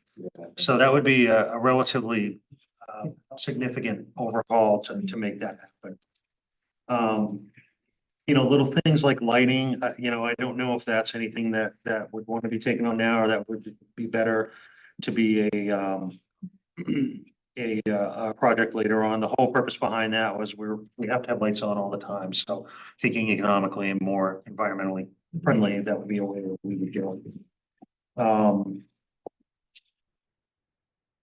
Was there something? There's doors. I was curious if those were ever replaced. So the doors, we did get a couple doors repaired. I think I have to check with facilities. I think the other doors are planned for this year, but I don't know that for sure. And I realize that, yeah, you guys there's not much we can do space wise, but except for maybe was that, if it would make a difference if we could remove that, bulletproof glass possibly in the lobby. If that would make a difference with talking with people, or if that's no longer an issue. That was on this item. With the secretary upstairs you're talking about? Yeah. Where Jessica, Yep. or Jessica, our secretary lives? Yep. I don't think as a practical matter, removing the glass is going to expand her space at all. It just, renovation, I think what we talked about, and like we talked about even to Leo's point. Conceptually, yeah, when the architects came in and looked at this, they're like, this is dead space, this could be reused differently. Right. And I don't disagree. Yeah. But I can tell you, and I get told often at home, I'm not the creative brain in my house. That's that skill. Like, No, I agree with like they're you. talking about, so that's where I rely on the people where I'm like, oh, I love that And idea. I I hadn't thought of that. So. And I agree with Chief Lowe too. It's not your guys' place Yeah. to make those decisions, and we need experts in that. So removing glass, to answer your question, no. Yeah, that's not a big deal. That just sounded like something functionally. Yep. That it's hard to hear or something. And obviously, it's not creating space, but Yeah. it sounded like an impingement on her doing her job, maybe. I don't know. It seemed, I had one more just follow up. My chief was looking through the other ones I was curious about. There was some things on here about security updates, including controlled access and cameras overlooking buildings. Have this been addressed, your security concerns, and would that change drastically? So is that something that could be addressed sooner, or do you feel like that would also change drastically if there were an addition in So 2 years to the building? if we change the footprint or areas of the building, either inside or outside, that would change. Okay, and there were several IT comments about Wi-Fi accessibility and being sure it stayed online and. How's your Wi-Fi? We've started to address those. Wi-Fi is better in the fire station. I think it's okay downstairs. There was another. There's another point here that I wanted to, saw that I have lost again. Station alerting. So station alerting is in progress right now, and the system that we have we're installing is able to be expanded and updated so that if something happens, we're able to build on that system. It's not a total replace system. Really, the only thing that I see here right now that would warrant any immediate attention would be the doors, to make sure that they're actually in the pipeline for them. and they are in the pipeline for repair? I will double check to make sure that they are. I know, like I say, I know that we've repaired a couple, but I don't know where the rest of them are. And I guess the other question I have that I think might be for Chief Lowe and Chief Merrill is likewise, I don't know that we will, but if we do look at a reconfiguring of space, I totally agree. That's not your job to figure out how we reconfigure. But I do suspect that if we even look at that option, you guys have some input on like what things absolutely can't be moved offsite? Like evidence room sounded like a no-no. I'm guessing exercise room, maybe not as important, but I don't know, because I imagine there's alarm systems that go off for the firefighters and they may need to always be within that building for alarm systems. So I am curious about that. Is that a correct assumption that firefighters need to always be in that building where the alarm system rings, or how is that? Well, you need to be near the building where the alarm is. So we have the ability to have pagers, basically what they are, to alert us to a call. So if we were over here doing something, it wouldn't necessarily delay us to get out because we would hear the alarm. What you have to consider though is the need to transition or the transition from this building to that building, and what would that look like? What is the duration? How long does it take us to get there? Is it a covered walkway where we're not trudging through snow and ice and everything else? Or is it, you know, like it is now, where you have to go outside and up and into buildings and those types of things? And then again, you know, the distance. So if the bedrooms for whatever reason were here, or the day room was here and trucks were over there, that additional time is time that we lose on the road getting to whatever the emergency is. And I think I mentioned before, time's truly a factor in what we do. And the more delay we have getting to where we need to be, the chances are that you may have an untoward outcome. My assumption has been that the firefighters should not ever really be anywhere other than that building. So that sounds like a correct assumption. Ideally, yes. Yeah, if they're here, that's really where they should be. Your point about the workout, that seems like that maybe would be.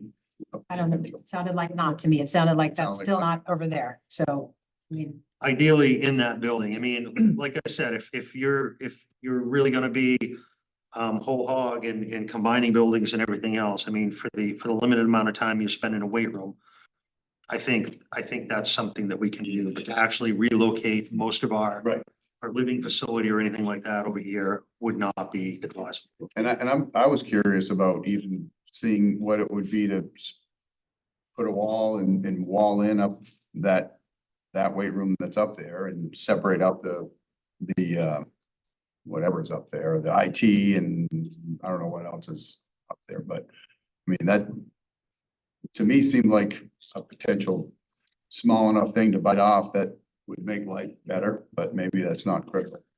Matt? So this is how I feel about it, Leo. I want to move forward. And if we're gonna look at this building, we just spend the money, look at this building, say it's totally unworkable, and we move on from it, and we move on to whatever steps we need to do to take it. But I want to see us move on, and I'm afraid I've been thinking about this, and I agree with Chief Lowe that this is something we need the experts to come and take a look at. They need to take a look at the space here and tell us, yeah, this might work, or no, this is never going to work. And also make sure that we know what this building is capable of. And if there's any issues, I would like to know that about this building, since we have all the other buildings. That's something I personally would like to see. And I want to move that along, and so that we can go to whatever it is we're going to go next. And so my proposal, me personally, what I'd like to see is have us come to an agreement that we decide what we're going to do with this building today, so that we can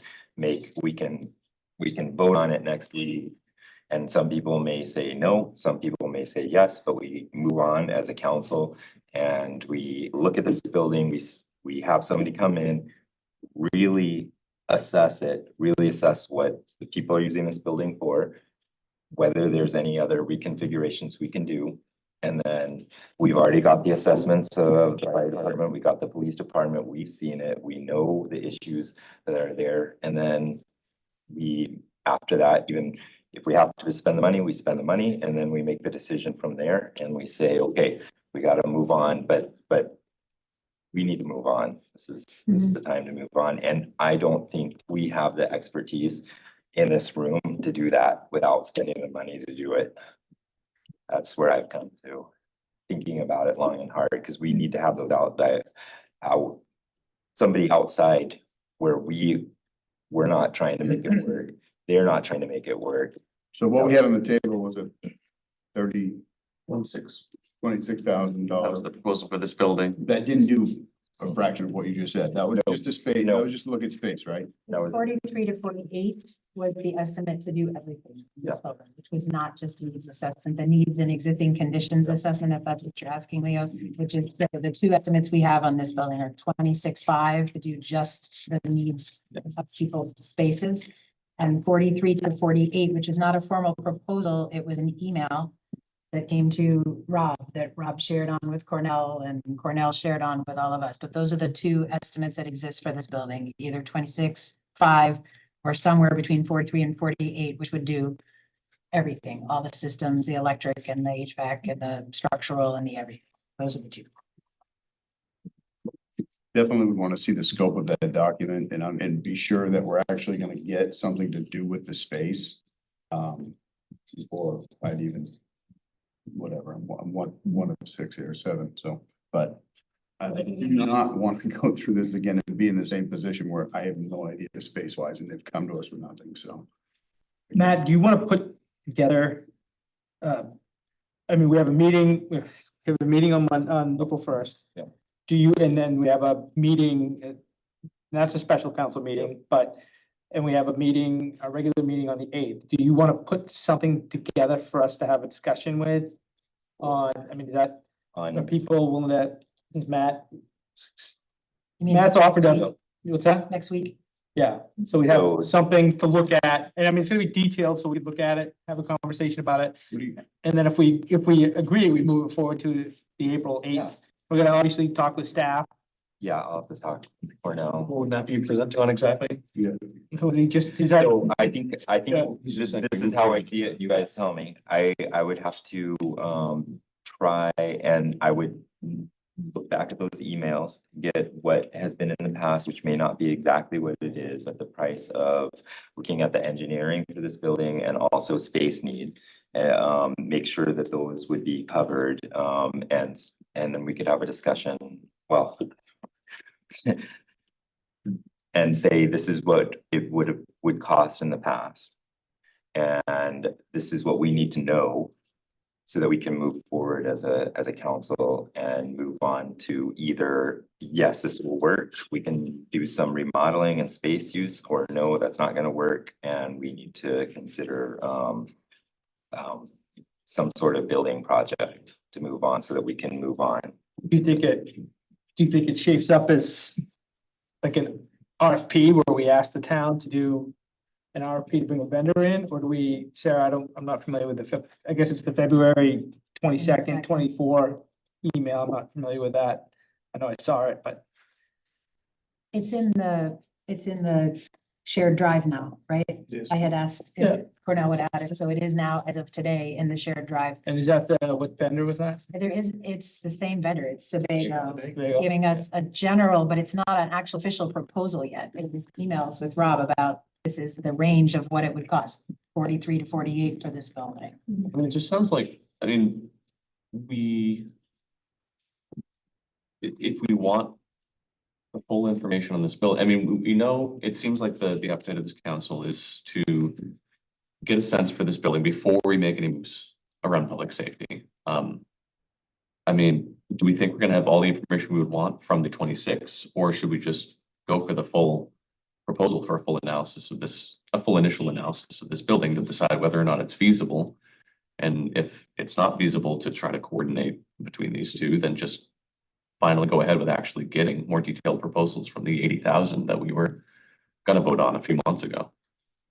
I think for me, I think I'm in a different place than Leo is on this, where for me, I think that I would just rather have the full assessment on this building, not just because of this particular project for public safety, but because I'd like us to be looking as a town. And Sophie began this work with us about giving us this upcoming big capital expenditures coming up over the next 10 to 15 years. And I would like to have a feeling that we're done our due diligence and we've looked at all our buildings as we're looking at that plan and starting to talk about bonding out significant money for the Route 2 corridor and the library, and then hopefully something that happens for public safety.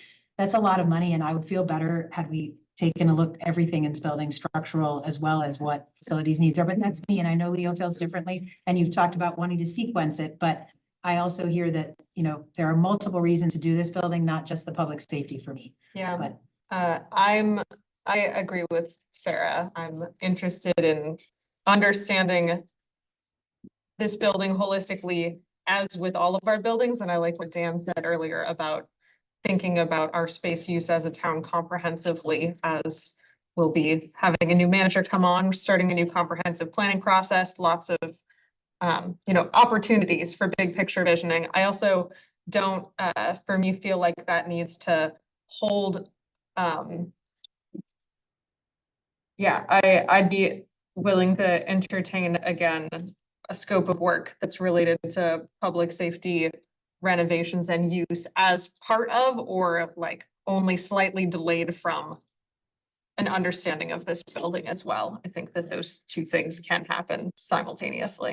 I'd prefer to do that. And then the analysis you're talking about, I think has to be part of that, but I think it might be a mistake to do it before we're ready, before we've got, if maybe we want a vendor to do, you know, all of it and give us an assessment, that we can come back, you know, working with a team of, I envision a special committee, including counselors, you know, members of the public, supported by staff, and then who have, you know, members of the public who may have some expertise or, you know, some stakeholder alignment to some of these things. And bringing us something that we can look at as a community that decides these are the various elements of what we need to do.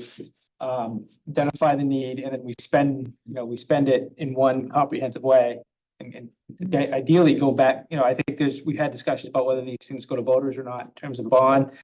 It's gonna be a big number. Yeah. And I'm inclined to think that ideally there's a little bit of something in it for everybody to hate and a little bit more in it for everybody to like. And then, you know, it gets public support that way, but. I'm fine with that. Either way, we're gonna have, if we want to have a total comprehensive idea of what's going with the building, we gotta assess this building, or if that, we have to assess this building, I guess. Yeah. What I'm thinking. Jacob, sure. It's the next step. Yeah, and again, I'm feverishly trying to digest this all, but from my understanding, I had a really good talk with Sarah last week. So we have a plan for the public safety building that says this is the current use, this is how to make it better, this is, you know, from an engineering standpoint, from an infrastructure, this is what's, you know, could be improved, and gives us different tiers. And now if I gather what we're talking about now, we are want to do the same thing for this building. And I guess I'm hesitant about that, because then we have studies on each individual building in a silo with nothing telling us the best utilization of our space. We have a study on the public safety building, we have a study on this, but nothing to combine them. Am I understanding that correctly? That's kind of, but I think it's. I think I was messaging Dan about this earlier. I agree with you that I would prefer to see an RFP go out that asks to do a full assessment of this building and to look at all the studies that have already been done on the public safety and the other community buildings, and then make us some leveled suggestions based on not just assessing this building, but also part of the scope being to review these other plans that have, evaluations that have already been done and come back to us. So I would rather have it be an RFP that goes out for more than just this building, to do this building and to look at the existing evaluation of public safety. And we've had them of Keith Anderson. There's library stuff that's been done before the addition.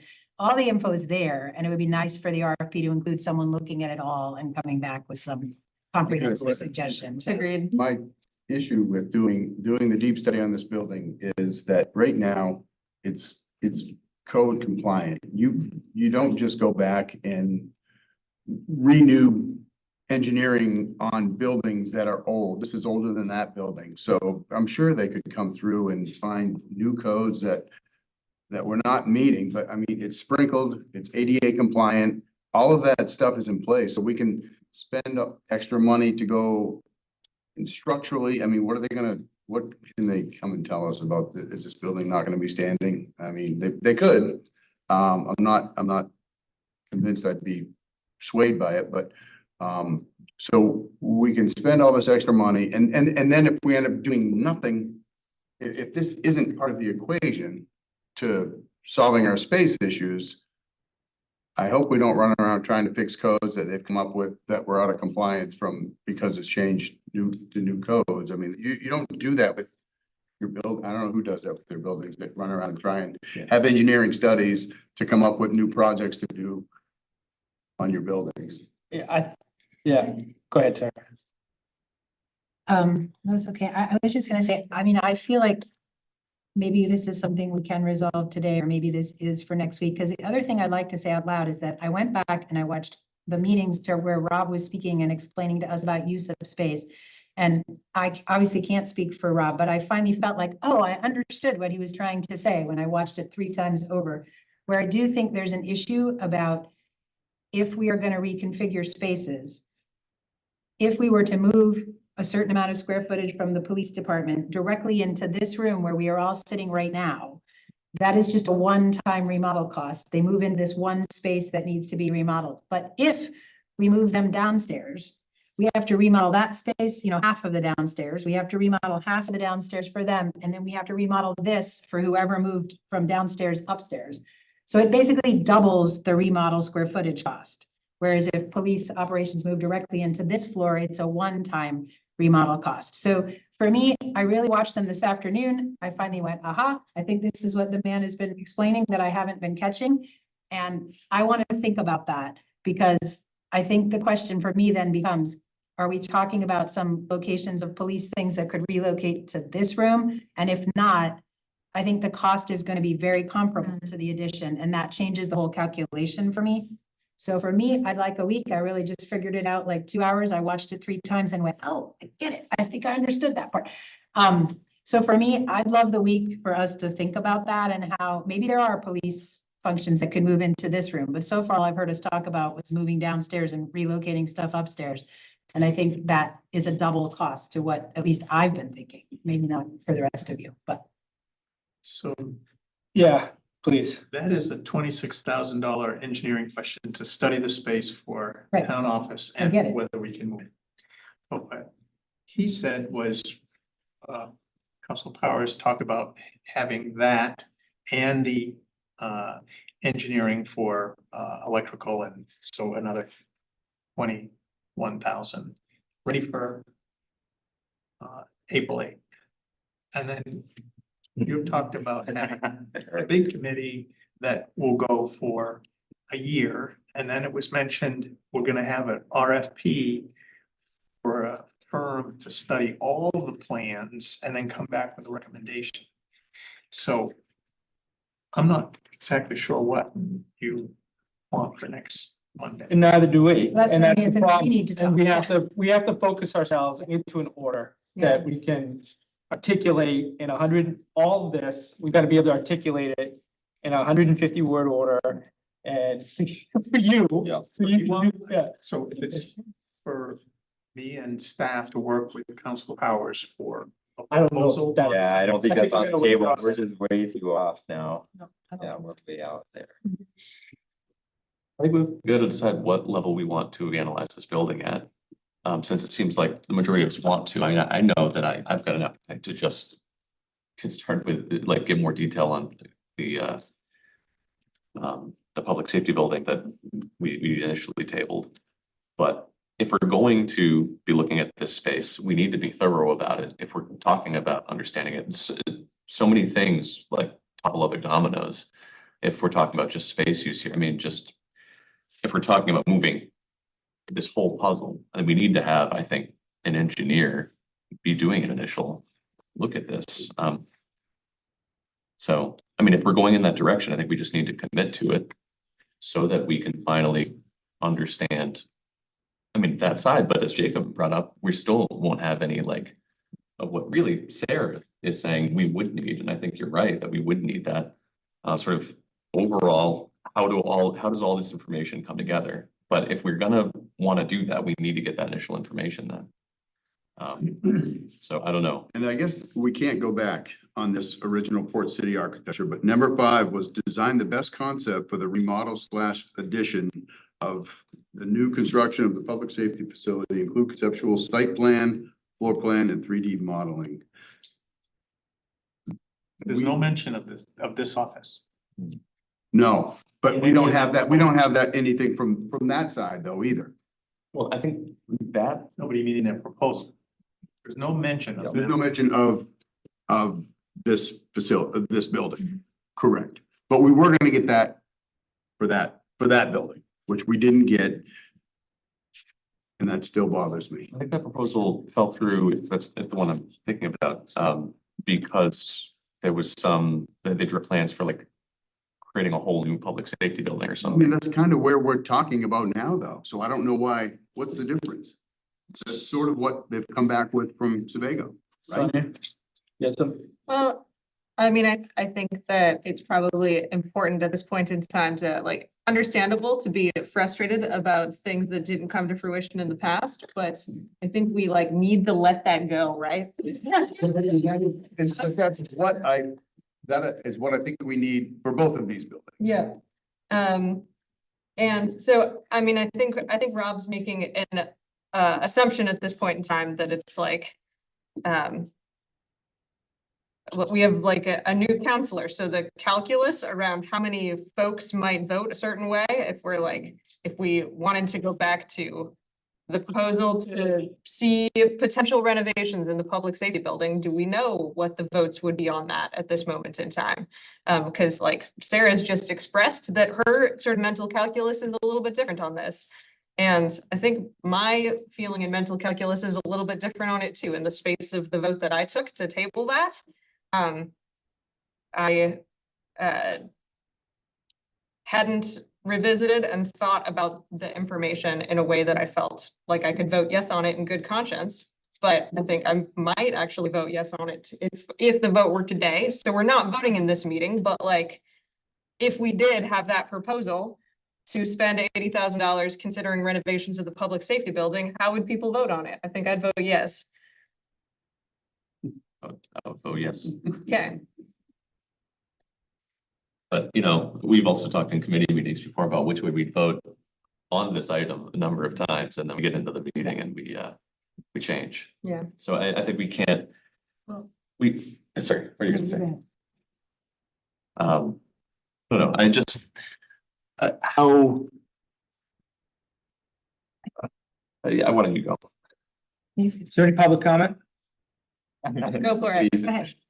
I'm enthusiastically waiting for agreed on next steps. I mean, it's a very frustrating as an observer conversation to hear over and over again. I'm gonna just kind of repeat what I said last week, and as a taxpayer, our first responders and what they need is my priority here.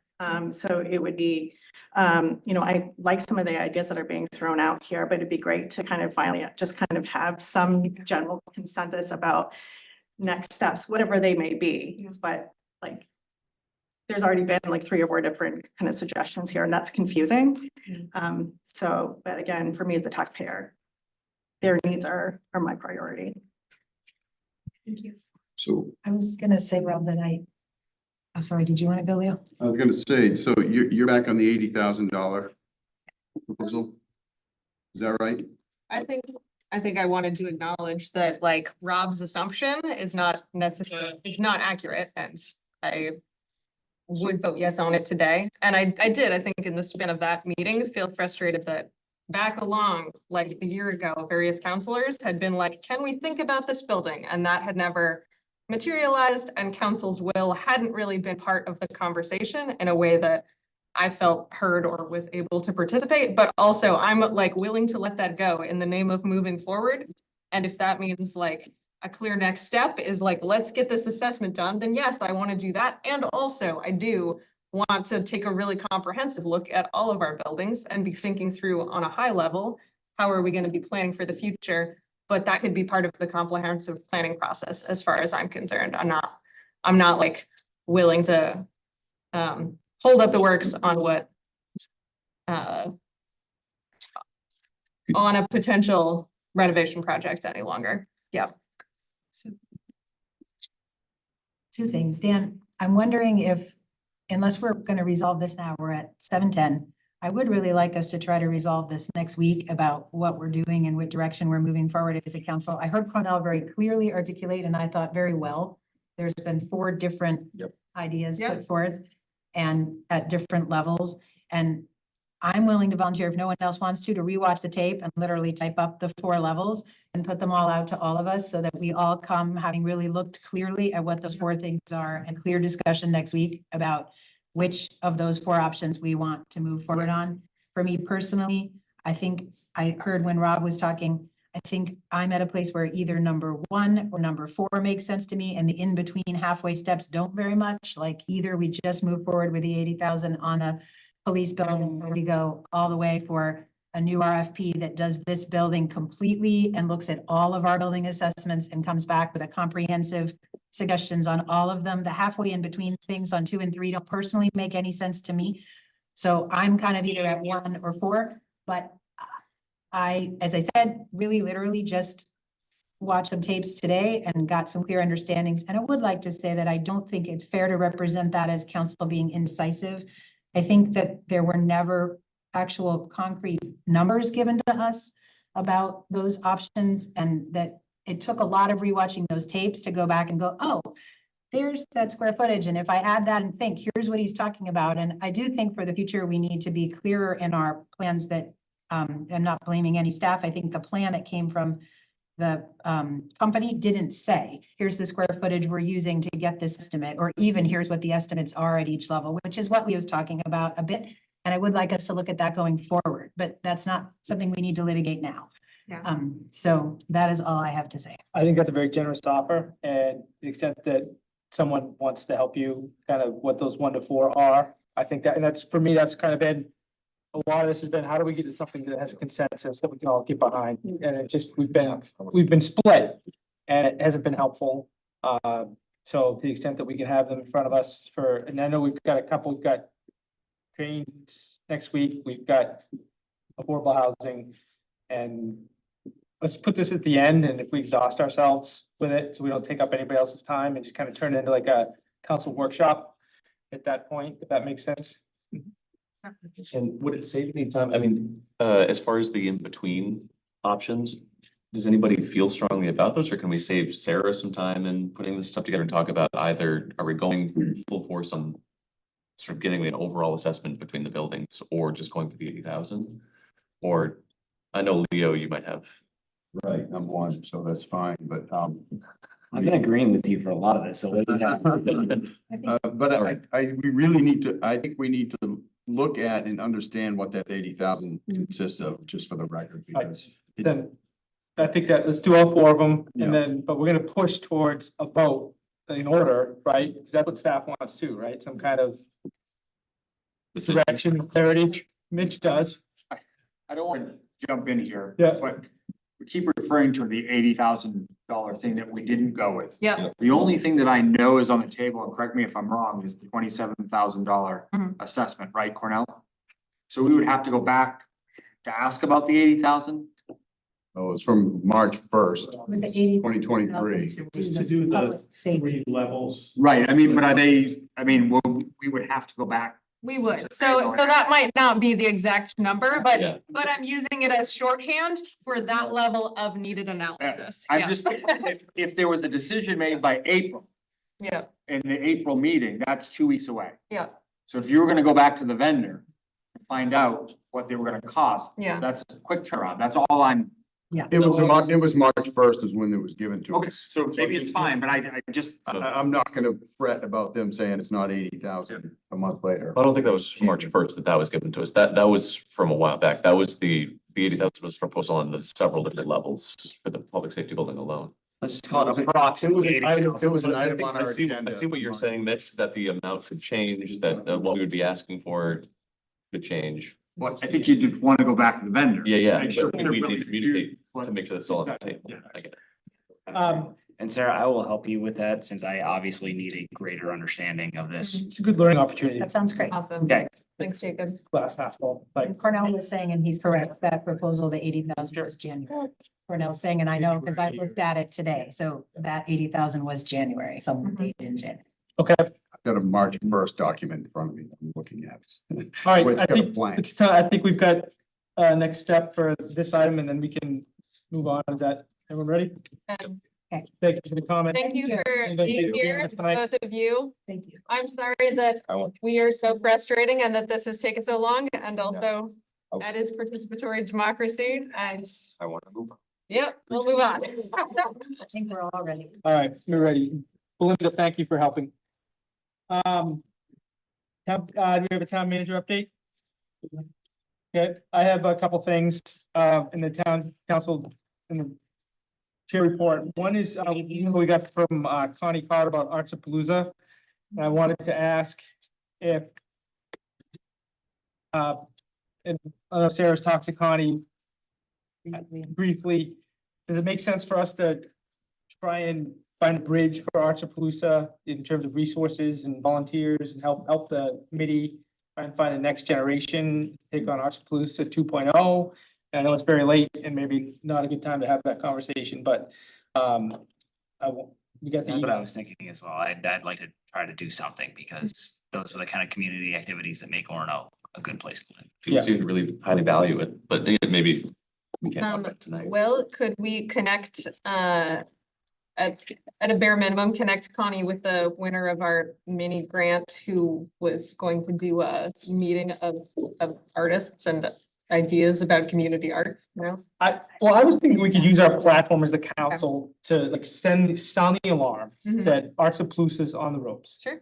And that's a little too on the nose, right? I don't mean to diminish it. I mean, it's a very serious thing. People value this event. Sound the alarm, we talk about it at the potluck. It could be one of our agenda items there. We could talk about it across our channels. And then, perhaps, and I'd be willing to work with Connie on kind of a message of what their interest is in terms of the handoff. And to the extent that we could, as community leaders, and I don't know there's a big role for staff with this, but as community leaders, to the extent that we could help spread the word, create awareness, and then if there's a specific ask for resources that would help transition Artsapalooza to the next generation of volunteer hosts, or maybe a stipend host or something like that, we could entertain that resource discussion as part of our budget conference.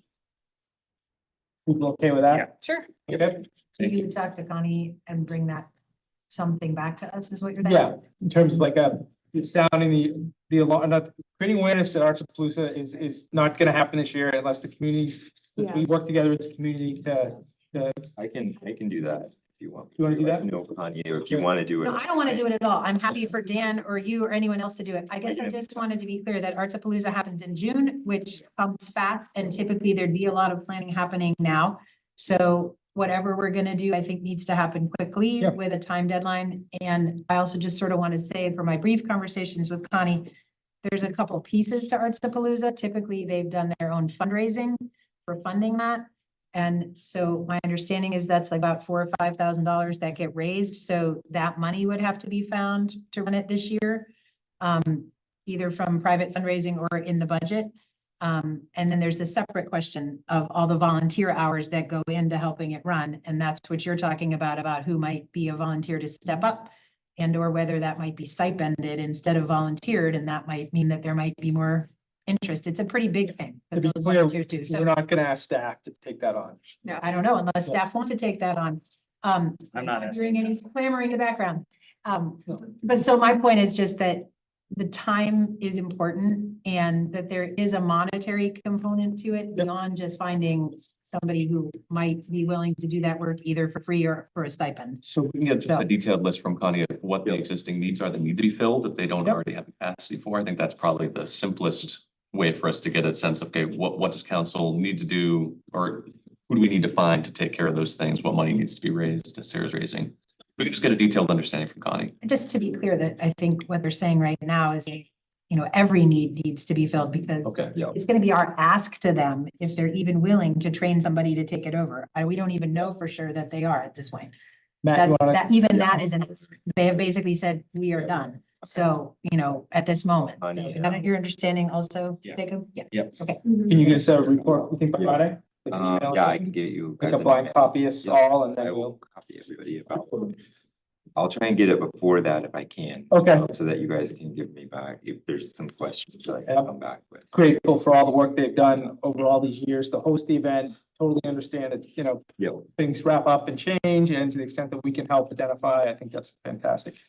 The other piece on the council, the town council report I wanted to share, is several of us are planning to be outside of Orono for the next, the April 8th, the solar eclipse. There's been an interest in moving the meeting later. We would need a unanimous consent, to add an order to our, it takes an order of the council to change the time of the council meeting. So I prepared, unless the manager's gonna shake me off, I would ask for unanimous consent to consider an order to change the time of the regular council meeting. I was gonna say, we could discuss it, I was gonna say from 5 to 6. So I was gonna entertain that, and I was also gonna entertain, I think some of us will be in town at 5, and I wanted to know if there would be a willingness to do a council workshop at 5 on that Monday to discuss the council work plan for the 24-25 municipal year for anybody who happens to be here. If more than 2 of us are gonna participate in the conversation, it has to be a noticed meeting, so I thought we could do that. We don't have to, but I thought that would be a good use of time for people that are in town and want to have a conversation. I'm in favor of those. That seems fun. Okay, Good to me. so I guess, could we get a motion to, add order 2445 and order 2446 to the agenda for tonight's meeting? It has to be unanimous. So moved by Rob. Second. Rob Jacob. And all in favor? Okay. And I guess here's the, meeting's around, sorry. You know, our meeting, but it's too darn long. Can you get something that way? Can you get one? No. Can you get that way? You're good. You.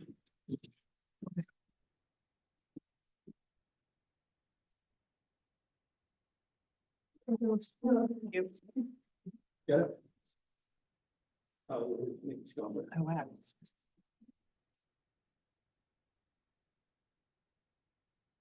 Right, I think we entertain this, a motion on order 2445. I move order 2445. Is there a second?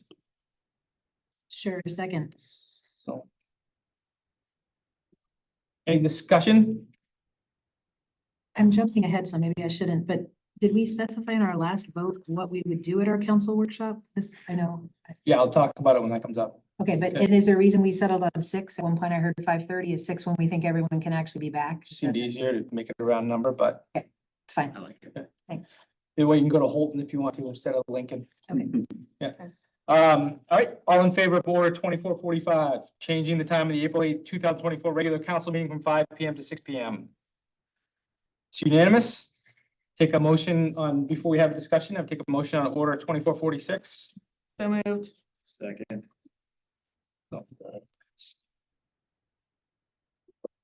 Okay, any discussion on the order directing the town council to notice a council workshop at 5 PM on Monday, April 8th, 2024 to discuss a council work plan for the 24-25 municipal year. Sorry, I was kind of doing multitasking there, so Sure. I'm confused. We just moved the meeting to 6. Yep. And now you're saying something's gonna go on at 5. 5 and 5, whoever can be here to talk about the council work plan for 2024-2025. So it won't be it won't be a business meeting, we won't vote on anything, but to the extent that there is an opportunity, so if more than 2 of us are gonna be together, it would be a chance for us to have a conversation about what our work plan should be for the council. All right, so doing that, My only question about that is that I think the council work plan is something that's really important that the whole council is involved in talking about. So is this just a preliminary? It's a discussion? preliminary. Another one with the whole.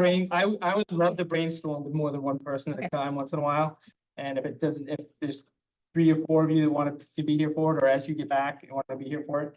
And to the extent that people are in the habit of us being here at 5 o'clock on a Monday, I don't hate the idea of some people being in the room when people show up. But if it's just me, it's just me. I mean, I'll likely be here. Okay. Don't plan to go, I'm gonna go see the eclipse, but I think I'll be back for 5. Okay. Are we putting it on? Posting it? You post because there could be more than 2 of us at any time. Have it on. Streaming it? I mean, if we're adding an extra hour to staff time, I mean, I think as long as we notice it, people can come if they want. If it's a hassle for staff to try to appear for an extra hour for our meeting if we're doing a workshop. I don't feel as strongly about it being streamed. Yeah, it's not gonna be riveting. It's gonna be a lot like our public facility, public safety discussion last week. No, but yeah, I prefer not to stream it, I guess, if that's less. I don't think did we stream the initial council work plan discussion last year? I don't think we did for now. I think the initial and maybe even the second one wasn't streamed. I think it came later when that began to stream, but I don't know. It's my memory. First, just to be clear, people would be welcome to And attend. I don't care if we this. stream it personally, but I'm just throwing out. People would be, yeah. And we'll talk about it in a committee meeting before we approve it as part of an order for the, yep. So I had a motion, Mitch? Just make a point of clarification. Yeah. It says directing the town clerk. Probably should say directing the town manager. Sure. Thank you. Sausage making is not legal. Maybe it should say a very preliminary discussion or something, because it's Sure. really a very beginning thing. As long as we're editing, I would put that in there. For a preliminary discussion. Of the council work plan for the 24-25 municipal year. Here we have an order. We have a motion and a second. Assume those changes are acceptable to people that moved and seconded the, okay? All in favor? Okay. So ordered. Thank you. That's the end of my council chair report, public comment. Pete, do we have anybody with a hand up online? No, no hands raised at this time. Thank you, Belinda, for being with us. I really do appreciate it. With that, we I entertain a motion to move into executive session pursuant to oh, sorry, Mitch. Remember, if you're not gonna take any votes coming out, just let people know we would turn off the camera and you would come out, but you're not taking. Okay, yeah, I think the council would have no plans to take any order, take any action, public action, following the executive session, so we'll suspend, assuming that this passes, we'd suspend the video, the evening. So, do I have a motion to move into executive session pursuant to one MSRA, section 405-6A, to discuss candidates for the comprehensive plan committee? So Powers and Baker. All in favor? That's unanimous, and we are in executive session. Thank you so much for tuning in tonight. Have a good night, Belinda.